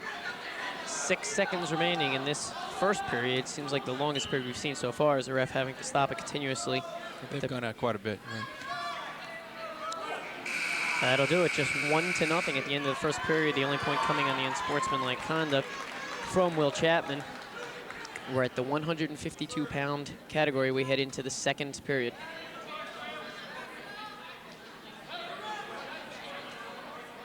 Russ deferred in that period, and he's looking for some injury time. It looks like he might have blood or maybe some sweat on his hands that he wants to get. Wouldn't be blood because they would have cleaned it up more thoroughly, just maybe some extra sweat on his hands. But that's injury time. Okay. Or could be. Starting in the neutral position, Will Chapman making the selection, as you said. Russ passing on the his choice. He deferred, so he'll have the choice in the third period. And that wasn't Will's choice. That was Jerry Nisavachi's choice. He on the side. He put his hands up and he said, "I want you on your feet." And he must know something. A couple of times, Will Chapman tried for a head and arm, didn't quite get it, slipped right off. But it may be the quick kill that he's looking for.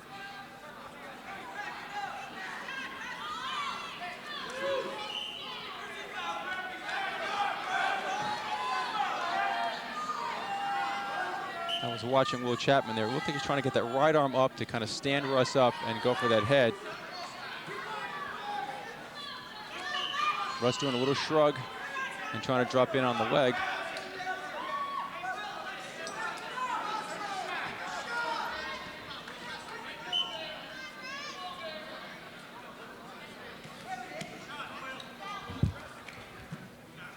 Neither wrestler with the opportunity to get any takedown points yet. Now Russ is trying to drop in a little bit. He's trying to go for that single, but he's been countered pretty well by Chapman. Chapman looks like he's got some pretty good upper body strength, and he's stopped Russ on some of those drop-ins a couple of times now.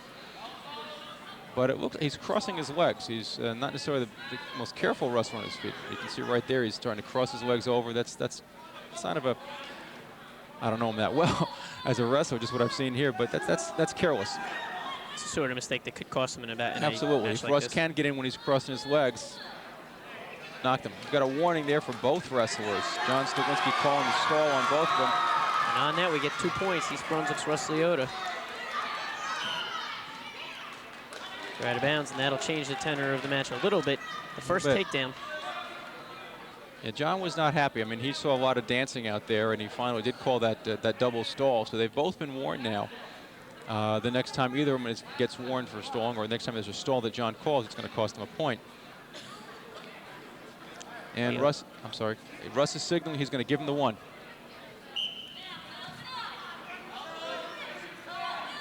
Russ obviously feels confident on his feet as well, having gotten that takedown. And knowing that Chapman's been unsuccessful so far at getting takedowns. Mm-hmm.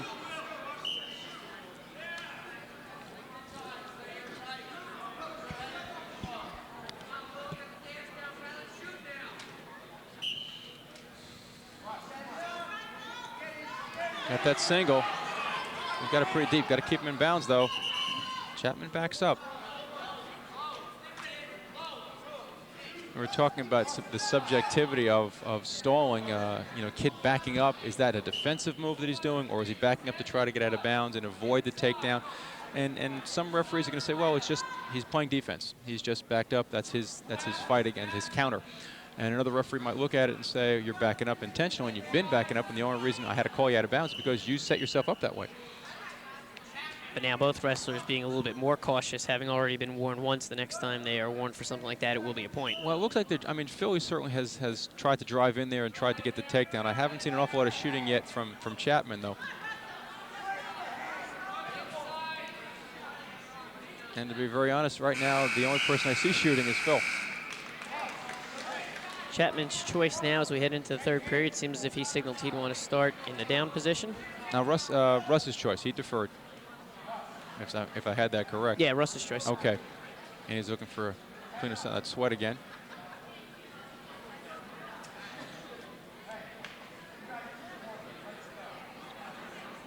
John Stawinski over on the side. Maybe it was actually Chapman who looked for the injury time. Although I didn't see John Stawinski signal the clock to start. But he's over there. I think he's just, maybe because Russ asked to wipe his hands off, he's asked to Chapman to dry himself off a little bit. Russ Liotta will take the down position. We head into the third period. Liotta with the 3-1 edge over Will Chapman. With Russ dropping down to 152, that puts Josh Jabin up at 60 probably for the next bout. Interesting to see how that pans out, because that's again, we're starting to see some of that maneuvering, and when you get into those upper middle weight classes and the upper weights, that's where coaches start to really go crazy, and they start to look for the angle here and the angle there. Who's got the best matchup? Russ standing, trying to peel those hands off, get that escape, and he does. He's gonna get it. 1 point right away. He's gonna shoot, but they'll be out of bounds. 1 point will extend his lead 4-1. 1 minute 48 seconds remaining in this, the third and final period. Wrestlers in the neutral position. Got the double underhook as he shot in. Oh, both go down on a heap.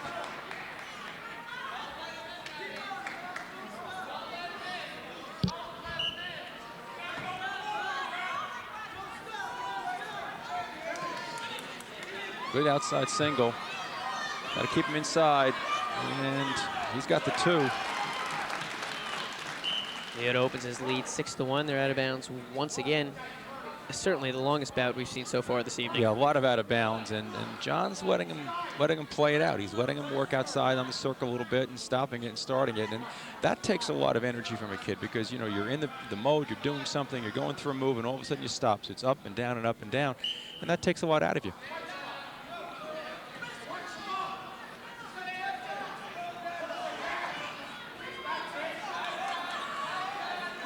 Russ has that hammer, but he loses it, and the escape goes over to Chapman. 6-2 your score. Liotta with the lead. 1 minute 8 seconds remaining in this, the third period. Out of bounds once again, and now Coach Bazingo in the crowd yelling they wanted the takedown. No call again. Glenn has really not been happy at all with John's calls on the out of bounds. He's really been a couple of questionable ones that Glenn has certainly taken a look at, that being one of them right there. Russ's legs, his feet were still in bounds, and there was Chapman on his rear end, facing Russ, and Russ controlling his legs. And Russ kind of motioning there a little bit to John Stawinski. He's backing out on me. He's moving away from me. What are you going to do? Give me a break. And he did. That'll cost him a point. 1 point awarded to East Brunswick. The stall going against Will Chapman. 7-2 your score. Take that 9-2 with the takedown. And now East Brunswick possibly looking to pick up some bonus team points. Yeah, he's going to do it right now with the escape. Sets up a 9-3 margin. That's 6. If Russ can get a takedown in the next 35 seconds, then he's got the 8-point margin again, as we were talking about earlier. So the strategy was there. He's got the takedown, let him up for the 1. 2 points will give him the major. 30 seconds remaining. And we're going to get a warning against Chapman one more time. Another point for East. There's a violation. He's not going to let him back up. I mean, in a sense, Russ did get to him. He's seen it. He's backed up enough times. They've played the edge an awful lot, and John decided that's enough. Got to give him 2 points on the takedown. He has 20 seconds to work it. He has enough of a margin to get the major decision as long as he can hold him down. Right. Yeah, looking to pick up some extra points, maybe a pinning combination. He could even give him an escape right now. He's still got the major. He's probably not going to pin him at this point, not where he is in 5 seconds to go. No. Illegal hold against, looks like against East Brunswick, I guess on a full Nelson. So Will Chapman will pick up a point on that one, 12-4. You still have the 8 points. Yeah, with 3 seconds, an escape right now would give him a regular decision again. So Russ just can't let him go. I didn't see what happened there, what he called. It wasn't an illegal hold, but I don't know if it was a full Nelson. Probably was from what I could gather there, but just holding him right now, and he's got a 4-point decision. So Russ did his job. He picked up the extra points for the team. That'll close the gap, 21-13. Your score right now, Edison on top of East Brunswick, but East Brunswick eating away, chipping at that gap slowly, and we still have a number of matches ahead of us as we move on now to the 160-pound weight category. Josh Jabin for East Brunswick. The other side of the ledger, I believe it's going to be Brian Steinhauser.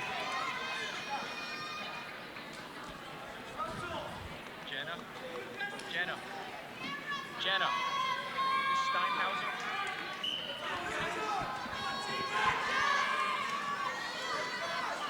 East Brunswick certainly looking to close that gap more. Edison on the other side would love to open it up and try to put this match away. 2 points early on for East Brunswick. Jabin with the takedown. Yeah, Josh Jabin comes in with a 5-5 overall record. He's been, as I said, one of those kids who's bounced up and down between 152 and 160. In fact, he has just a slightly better record here at 160 pounds. He's a young man who's obviously a very bright young man because he's headed to the Naval Academy, if the information we have is correct, come the fall.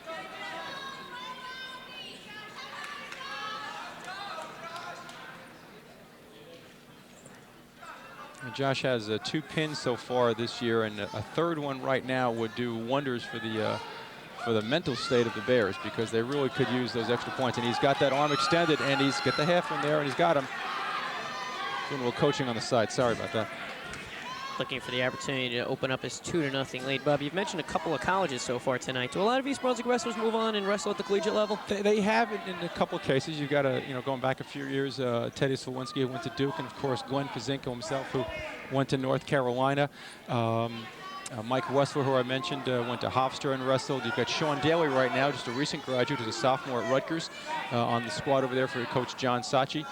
So, you find the kids wrestling in various places, but collegiate wrestling it's more than just a step up from high school wrestling. It really is a very demanding, time-consuming sport.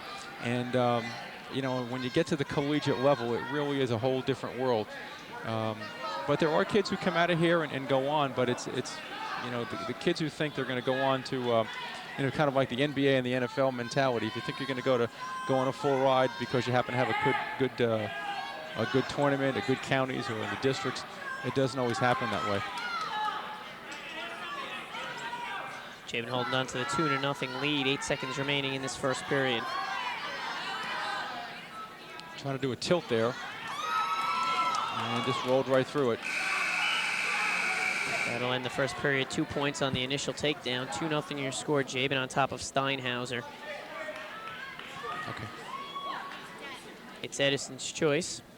Steinhauser defers to East Brunswick. Jabin looking to Coach Pazinko for guidance. He's going to opt for the down position. Okay. Once again, for those of you just joining us, we're at East Brunswick High School Gymnasium. I'm Scott White alongside Bob Cancro. We have East Brunswick and Edison in the Greater Middlesex Conference Red Division matchup. Edison on top of East Brunswick 21-13. We're at the 160-pound weight category. Your score 4-0 in this particular bout. Josh Jabin just getting the reversal on Brian Steinhauser. He is looking very aggressive. And they're calling an illegal hold there. I'm not sure if he put in a full or if he just bent the, it had to be a full Nelson. Give up 1 point to Steinhauser on that, but he still maintains the controlling position and the 4-1 lead. That's a tough call. You can see Josh came back and he's shaking his head. No, I didn't do that, but it doesn't matter. You don't have to touch. As long as the hands come up on top of the head, then you've got a full Nelson. But that's, you'd almost rather as a coach see that. It means you're being aggressive, you're going for it, you're driving it. He's got that bar in straight across, and he's trying to figure for the head probably if he can scoop it. But he's got to turn him over a little more. He's got to get that body up past perpendicular to the mat. Although now he's sitting through. I don't know if he's got that far arm hooked. He's going to sit through there and try to stack him up. And right now, it's just a lot of pain and not a lot of success, but there he goes. There we go. Ooh.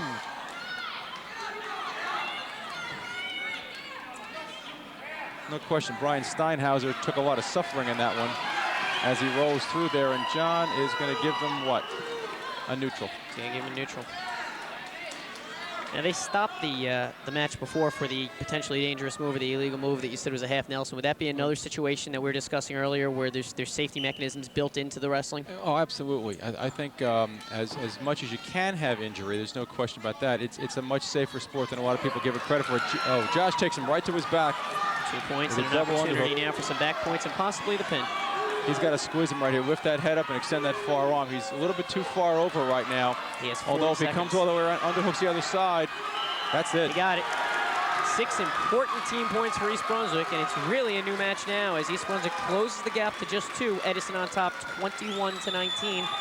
As we head into the 171-pound weight category. Bob, we're heading into the final weight categories, and as you said, it's anybody's match. Yeah, a pin at 3 minutes and 24 seconds for Josh Jabin. Real big win for the Bears, and that just popped them right back in there. They've had a couple of wins along the way. It hasn't been as spectacular as they would have liked. Certainly those early matches cost them, but that was a very big win for the Bears. And with a 2-point lead now for the Edison Eagles. Edison Eagles, they had a tremendous lead as they came into the second half of the weights, but now suddenly as we're chipping away, and those pins make a big difference. That major decision by Russ Leota, very important. Russ Lesnick now in for the Bears at 171 pounds against Felton Monroe for the Eagles.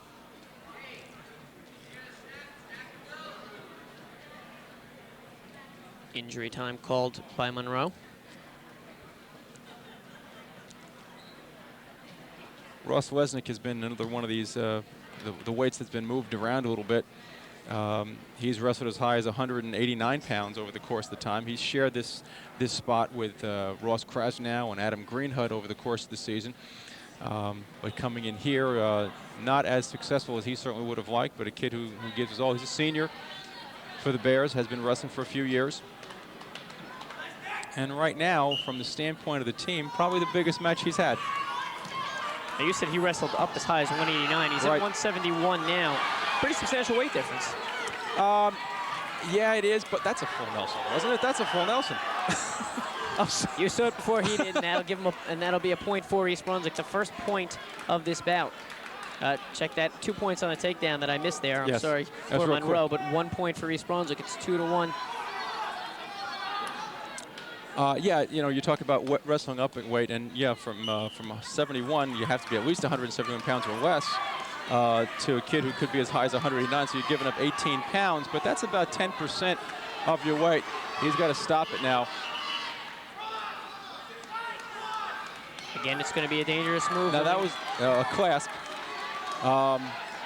When you're the top wrestler, when you're in the offensive position, and you're wrestling on the mat, you cannot lock your hands or overlap your hands around the man's waist. And Monroe Felton did that. And he's now given up 2 violations. And hopefully, if I've got my rules down right, the next time he has any kind of a violation, it's a 2-point penalty. Ross coming around, nice trip forward. Got his hand around the waist. He's got to pop it. A half right there is what he needs. And he'll get 2 on the takedown. Looking to roll him over. Cognizant of the sideline over there. He He'll pulls pull him right back into the his middle of chest, the mat, turns gets him him. on his back. Opportunity to accrue some back points. Working on that half again. Nice block by Monroe Felton. But Ross keeping that half in. He's parallel. He's got to come out perpendicular. And he'll try to reload it now. 44 seconds, a lot of time. He did get 2 back points out of that, Scott. That'll open his lead 6-2 with 40 seconds remaining in this first period. Monroe taking a glance up at the clock to see how much time he has to hold off. And it looks like we have blood. Ref will stop it with blood coming out of Monroe. We'll go over to the side, and now I guess this would be blood time. Ross Lesnick got a nice half Nelson in there, and he had turned him over. He wasn't finishing it off. as well as he could have. I think the biggest thing wrestlers make the mistake on, and they get something in there, they get a half Nelson, they get a crossbody, whatever the move might be, but finishing it up. You know, you hear coaches saying from the side, finish it up, you know, clean it up. You want to make sure that a half Nelson, that half is in deep, you're picking up the head, you've got yourself perpendicular to the man, that you're chest on chest, that you're driving on your toes. All these little things that the casual observer to a match may not see. They just see the excitement of a kid getting turned over. And if you can look out there, you can see Glenn Pazinko was actually down on the mat, demonstrating how he wants Ross Lesnick turning the other kid over. He was down, white shirt and all, rolling around on the mat saying, this is how I need him. This is how you need him. Bob, this shot really gives the home audience an opportunity to see what sort of crowd we have out here tonight. Definitely a vocal crowd, and a good-sized crowd at that. A well-represented Edison team. They brought their fans along, and East Brunswick certainly cheering on their team. Yeah, not a bad crowd tonight. The Bears certainly have drawn more. They had a couple of Saturday matches where they really had almost a full house on that side of the stands. But a nice turnout, and the Bear fans are real good. They've been very supportive. The parents come out. They're very much behind the kids and very loud. And I was watching one of the earlier matches. I happened to look up and I saw Eric Bellis' mom and sitting next to my wife, and she's twisting and turning out there probably as much as Eric was. Ross Lesnick back on Monroe Felton here in the 171-pound bout with 25 seconds remaining in the first period. He's got that half again. Ross wants this one. He is really trying to do it. He's going to keep got that. Okay. Way back. Coach just came at me there, Scott. Couldn't help that. He was just overextended too far. He had that half in there. He had the far wrist in the half, and he's trying to turn him, and he went to picking up the crotch, and he just couldn't overextend it a little bit too much. Couldn't square it up. Couldn't finish it up. That'll end this period, and it doesn't appear as if he was able to garner any back points out of that. 6-2 your score at the end of the first period, and now we're going to roll injury time or maybe some blood time, as maybe there's some blood coming. Could be blood there. You know, when we had that shot panned back before, although Glenn Pazinko was looking to see if there is any blood out there, because obviously Ross must have a little bit. Oh, contact. Okay. He lost a contact out there. That's a problem, because that's, as far as I know, part of the injury time. No contact time. No contact time.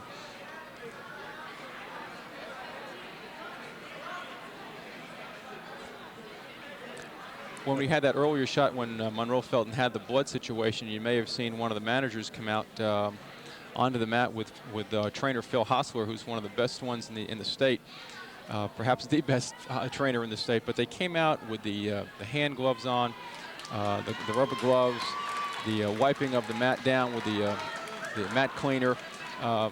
Blood is a very serious concern for all kinds of reasons. Actually, the reasons that they mostly give are actually for hepatitis, as a real transmitter of serious disease in a wrestling situation with high school kids. But the rules apply pretty much across the board in all sports. When you get blood, you're going to stop it, and the wrestler or the athlete is going to go off the mat until it's cleaned up. And you can't take too many precautions. There's too much opportunity for the exchange of germs on a mat. So you try to take as many precautions as you can. 6-2 the score. Lesnick with the advantage heading into the second period. Wrestler started in the neutral position. Lesnick shoots, gets the single leg. He sits back a little bit. Felton coming in there. He's still got the legs, so there's no control yet. And Ross turning. That should be two if John's going to be. Gets the two. Okay. He didn't feel like it, that once again. That time he was going to give it to him. As Lesnick kept his legs in, you mentioned earlier, just all you have to do is keep your toes in. He made certain he kept his legs in to get the 2 points. Yeah, those are some of the calls that Glenn was concerned about earlier on, that he wasn't getting, that East Brunswick was not getting in the early going. Lesnick opens his lead up 8-2.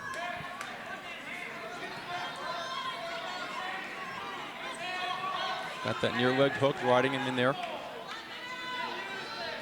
Staying behind him, but he's trying to work that half Nelson. Felton Monroe rather, trying to roll him through as Ross came up a little bit high.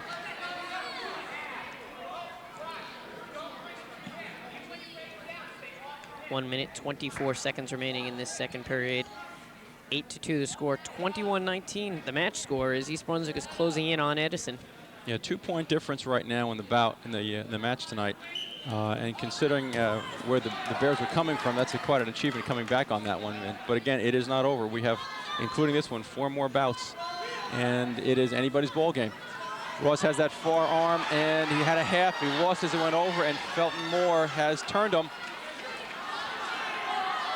Turn this back. Plenty of time left for Monroe, as there's 1 minute remaining.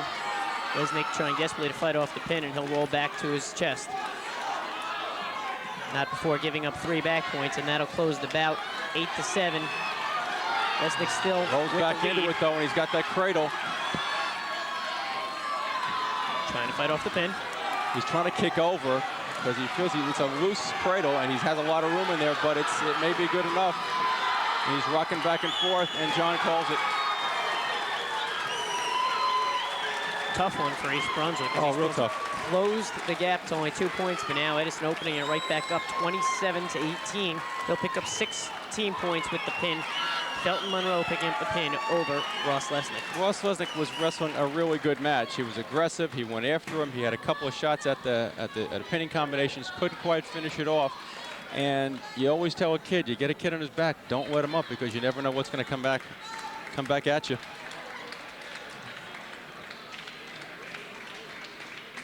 That brings up for the Bears.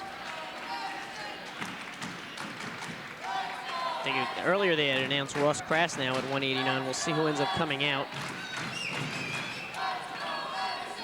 On the other side of the ledger, 189, Jeff Gifford, 11-2 for Edison. At least that was one of the wrestlers that was announced. We'll see who ends up coming out on the mat. It's 189 pounds of the weight category, 27-19 is the score. Edison on top of East Brunswick. Bouts are becoming very important now as we head into the upper weight classes. Only 3 weight classes left, and East Brunswick trying to close in on an 8-point lead for Edison.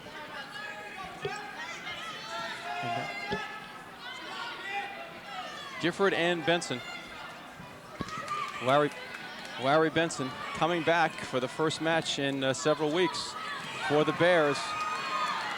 This is the match we were talking about in our warm-up. Yeah, I think this is a very important match for a lot of reasons right now because of the score, certainly. And for Larry Benson, an opportunity to get back on track, having been off the mat for a while now, to see if everything's healed. If all the bones and muscles are back in place where they're supposed to be. He has a 4-3 record coming in, a junior. Took a varsity letter last year as a sophomore. Against a kid in Jeff Gifford, who is 11-2, a senior for the Edison Eagles.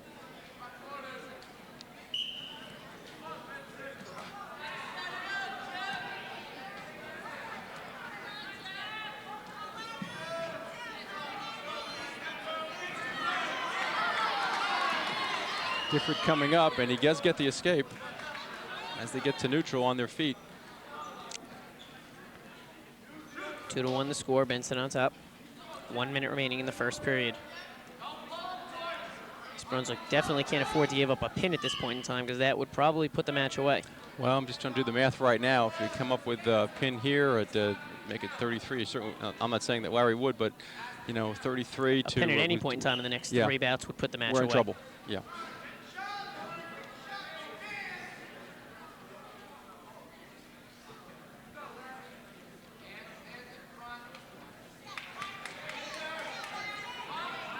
Benson takes the shot, hooks one leg, looking for the takedown. That should be 2 right there. Spin behind, waiting for the 2, and there it is. Open his lead up 4-1 with 30 seconds remaining in the first period. And unless the Bears get a pin somewhere in these next 3 bouts, they have to win all 3. So a pin by Benson, by McManus, by Crail, somewhere in here is very significant for East Brunswick.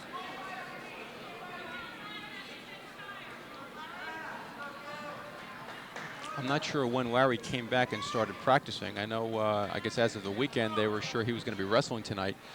But a lot has to do with his conditioning. Certainly the concussion, which was there early on, probably was able to come back from that quickly. But then the issue was his the shoulder, a little bit of the ribs, and whether he was able to work out and do the kinds of things he needed to do for wrestling. That'll end the first period, 4-2 your score. Benson on top. Edison with the choice. Waiting for the decision, they'll defer. Benson looks to Coach Bazinko. He'll select the down position. Well, he's gotten 2 takedowns so far. So in this situation, if he can come up for 1, he feels pretty confident he can get the takedown again, or if it's a reversal, that's okay too.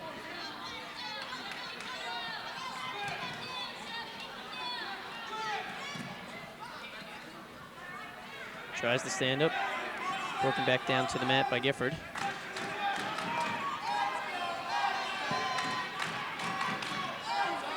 Talking to some of the managers from Edison earlier on, Jeff Gifford's a lacrosse player for the Eagles as well, which is a sport that has just become a varsity sport. Last year became a varsity sport here at East Brunswick. Trying to rock him back in the cradle there, but didn't have it all that tight. Larry Benson able to break through on that.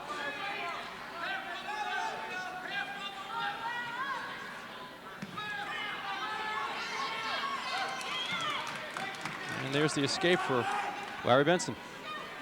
Benson now leads 5-2, 1 minute, 7 seconds remaining in the second period. You know, when you talk about, we were talking earlier about a feeder program and how important it is to a school.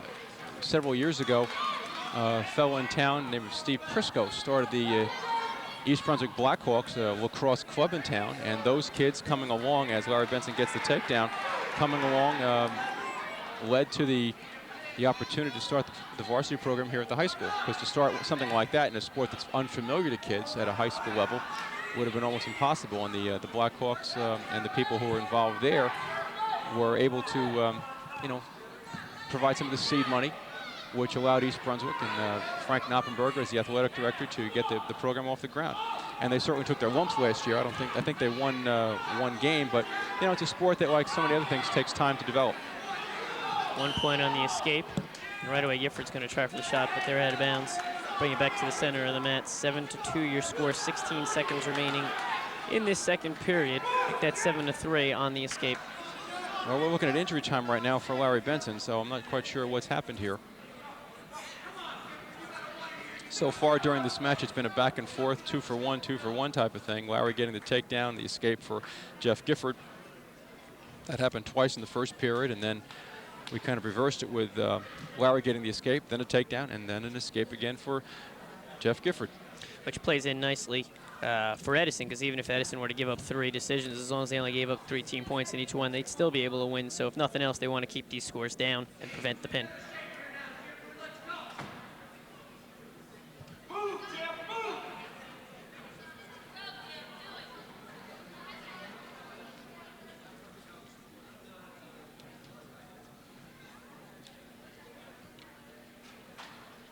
Some injury time out there as I take back what I said, realizing it's 27-19. I guess 3 wins would give East Brunswick the win at 28-27, but I guess so many other things could happen where Edison nonetheless would like to keep those wins down. Oh, the opportunities for anything are really. always there. Sure.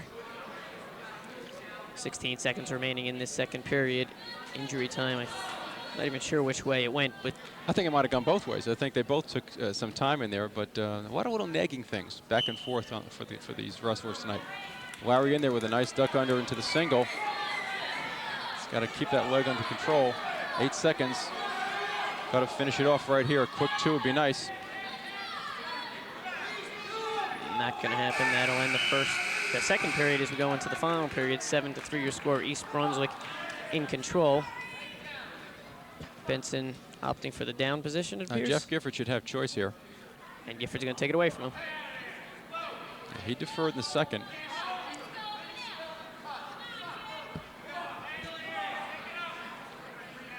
Well, Larry's got to maintain some control, although he hasn't been able to do that so far too successfully. But again, on that 2-for-1 exchange, it's not a bad situation for the Bears. But I think they'd like to get something in here.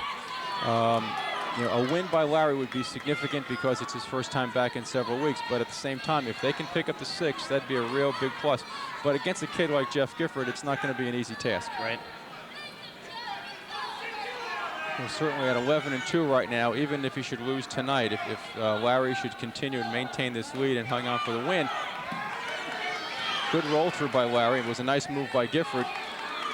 That'll give him 2 on the reversal. Makes it a 7-5 bout.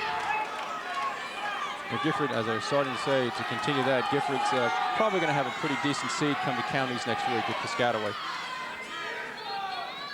Just over a minute in this period, and Larry's going to have to suck this up and really do a job here. He's got to work to maintain that lead, get a couple points in here, keep working for the takedown. Here's where conditioning could become a factor, as you mentioned earlier.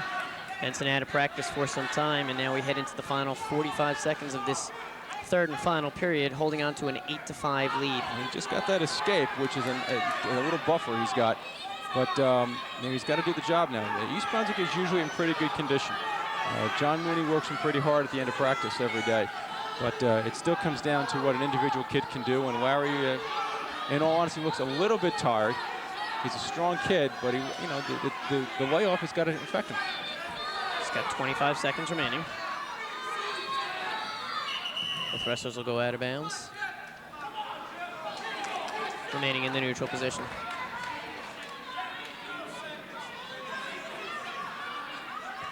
Looks like, well, I don't know who's hurt here.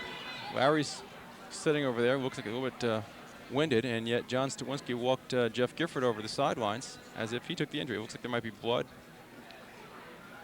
Looks that way. As they're trying to clean up a little bit, Phil Hostler, East Brunswick's trainer, walking over there to see if he can lend a hand. 18 seconds. 8-5, the lead for Larry Benson.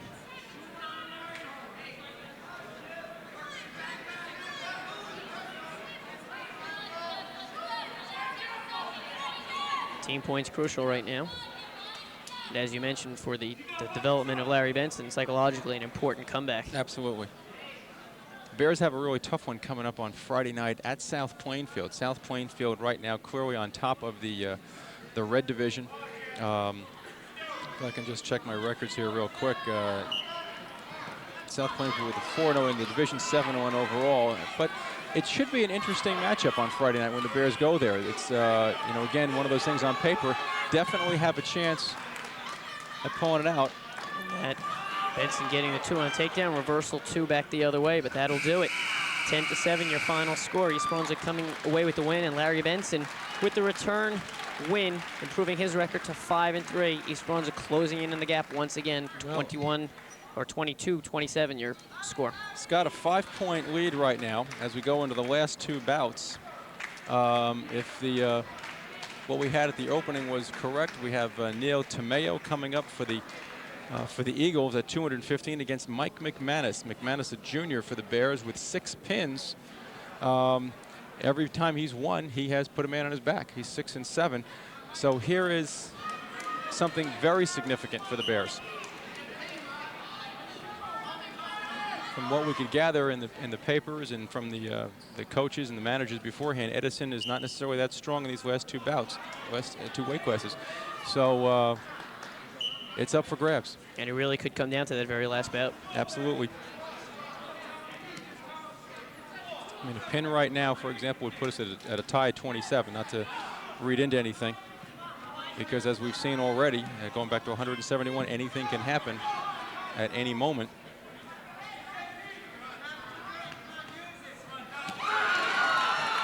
McManus taking him over. He's got the head and arm. He puts Tomeo on his back.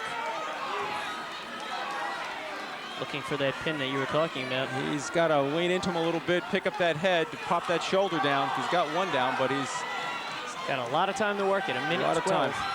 And that takes a lot out of a wrestler. You're in that position, you're straining, your body's twisted. Mike's got to come up a little bit, put his weight down on his upper body, on Tomeo's upper body, to try to squeeze him down a little bit further. Just under a minute. Still plenty of time. Reworking it. Stawinski getting in position to try to see the shoulders.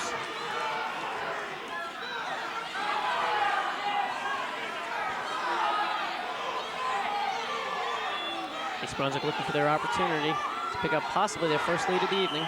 And there it is. Got it. 6 points for the pin, and Mike McManus puts East Brunswick up 28-27, their first lead of the night, and it all comes down to the final match. A minute 24 of the first period, and I did my math wrong too there. so we've each taken a turn at messing that up.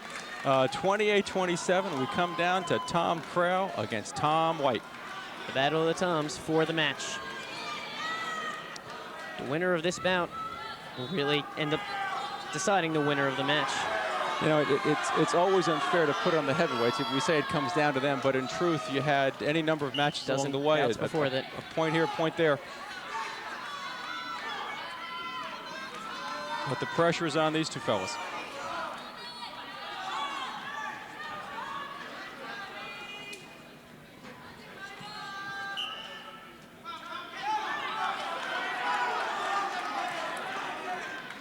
(28-27). East Brunswick making a very significant comeback down at one point in time by, I believe, as much as 15 team points. Now they're up by one, their first lead of the evening. It's all up to the heavyweights. Tom Crail for East Brunswick and Tom White for Edison.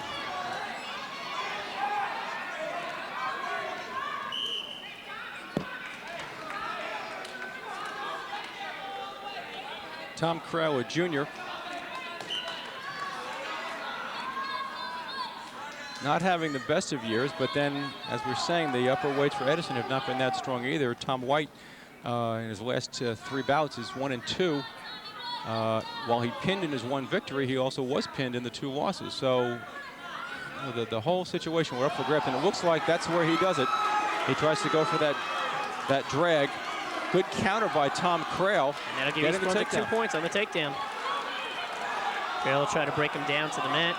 White trying to get the escape. White working the hands. He's going to try to roll him. Tom just got to watch his weight. And he does counter. He balances pretty well. Puts his arm up there. Out of bounds. Gets the 1 on the escape, but prevents the reversal. Yeah, Tom was very good in countering a couple of those things, but his balance, his weight was too high. It was too far over, and White was able to roll him through on that hooking the arm and wrist roll, taking him over. And that can happen not only with the big guys, but even down below. If you have that weight too high, too parallel to the man, you're at risk. 2-1 East Brunswick with the slim margin. 26 seconds remaining in this final bout.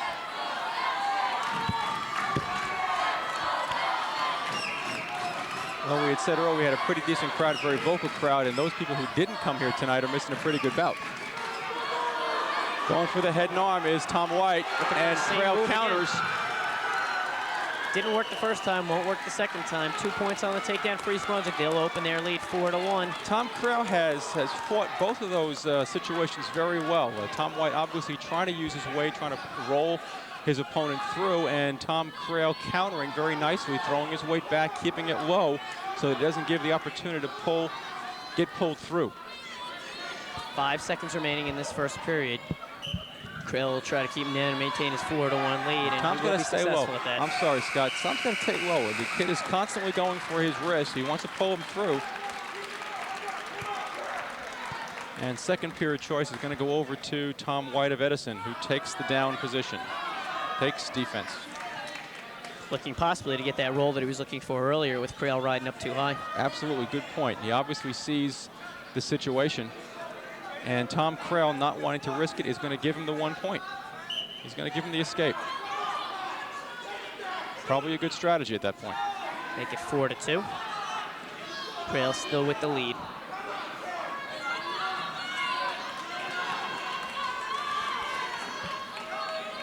See if White tries to set up that same hip toss that hasn't worked twice for him so far. Yeah, based on the way he's wrestled, the kind of style he's used, I don't think there's any question, Scott, that you're right. He's probably going to try to set up that roll, that hip throw, and take Crail through that way. But Tom's been very good so far. He's been cautious, he's wrestled smart. And only that one time on the near side of the circle here where he did get rolled through and end up giving the escape in the first period did he really have a serious risk of losing it.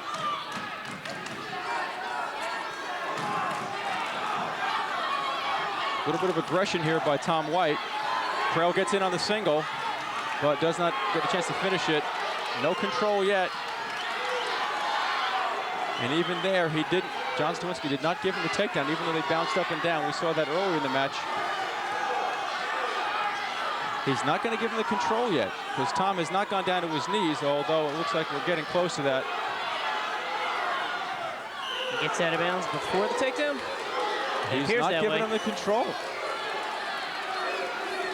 That was a tough call for John Stawinski because there was Tom Krill holding himself up on his hands. He wasn't down to his knees. And you have to take the man to the mat. Good defensive posturing by Krill. Right. I can't be critical of John Stawinski on that one. He just gave a look over to Jerry Nisavachi, who was not happy about not getting the call and trying to calm the coach down. I wish we had a split screen, Scott, because if you watch both these coaches, coaching staffs, they're twisting and turning, and they're taking every inch, trying to wrestle for their kids and give them that extra oomph on the mat. A lot on the line. 30 seconds remaining in the second period. East Brunswick holding on to the slim 4-2 margin. Tommy Krill's got to keep his head up. A couple of times he's ducked down, and it looked like White was trying to push him down and pull him down and set him up a little bit. White will push him out of bounds. He'll come right back. They'll tie up again. 13 seconds remaining in the second period. He's trying that head and arm. He's going to try to make it work one way or the other. Nice job by Tommy Krill. He's down. Oh, he was down. Bam! Gets the pin with 1 second remaining in the second period, and East Brunswick comes away with the win. A last-second pin, 1 second remaining exactly on the clock. Tom Krill only had one win before tonight, but that's probably the biggest win of the season. A pin, 16 points, and that'll give East Brunswick the final win, 34-27. Unbelievable, Scott. What a finish.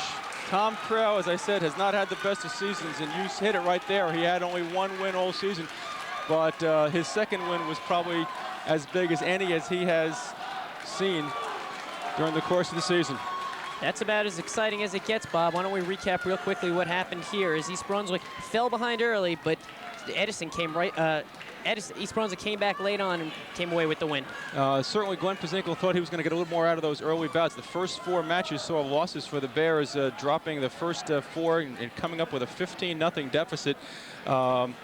Scott Munns losing on a pin, not something that's happened too often to him. Phil Leota dropping a very close 3-2 decision, a 4-2 decision loss by Chris Yanazzo, again a very close one. So there were some close bouts in the early going. And Mike Toft beating Gail Marshall of East Brunswick 9-5. That set it up for Rob McKinley to come back at 130 pounds, who scored a second period fall at 3:48. Got the Bears on the board, but that was short-lived as the next two bouts also went the way of the Eagles. Tommy Corio losing to Bill Enoch, one of the better wrestlers for the Eagles, 9-8 on a really tough call right at the buzzer almost on the line.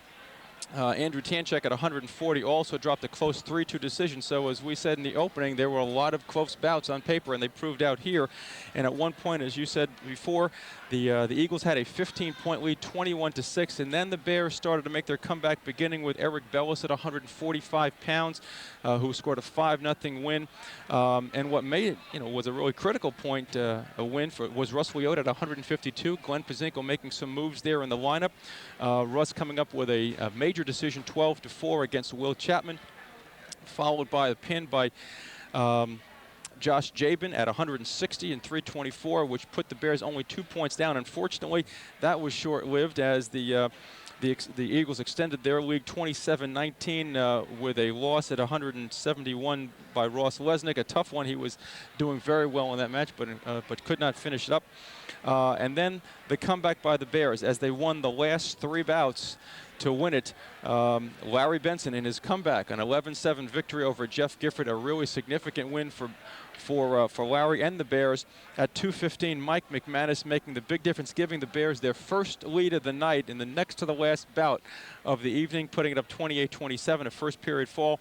And then probably the most significant win in Tom Krell's life, the junior comes up with a pin with 1 second remaining in the second period, which gave the Bears a 34-27 come-from-behind victory. 34-27 is your final score. That will about do it here at East Brunswick High School. The Bears improve their record to 5-3, while Edison falls to 3-3. For my partner, Bob Cancro, I'm Scott White. Thanks for joining us, and good night.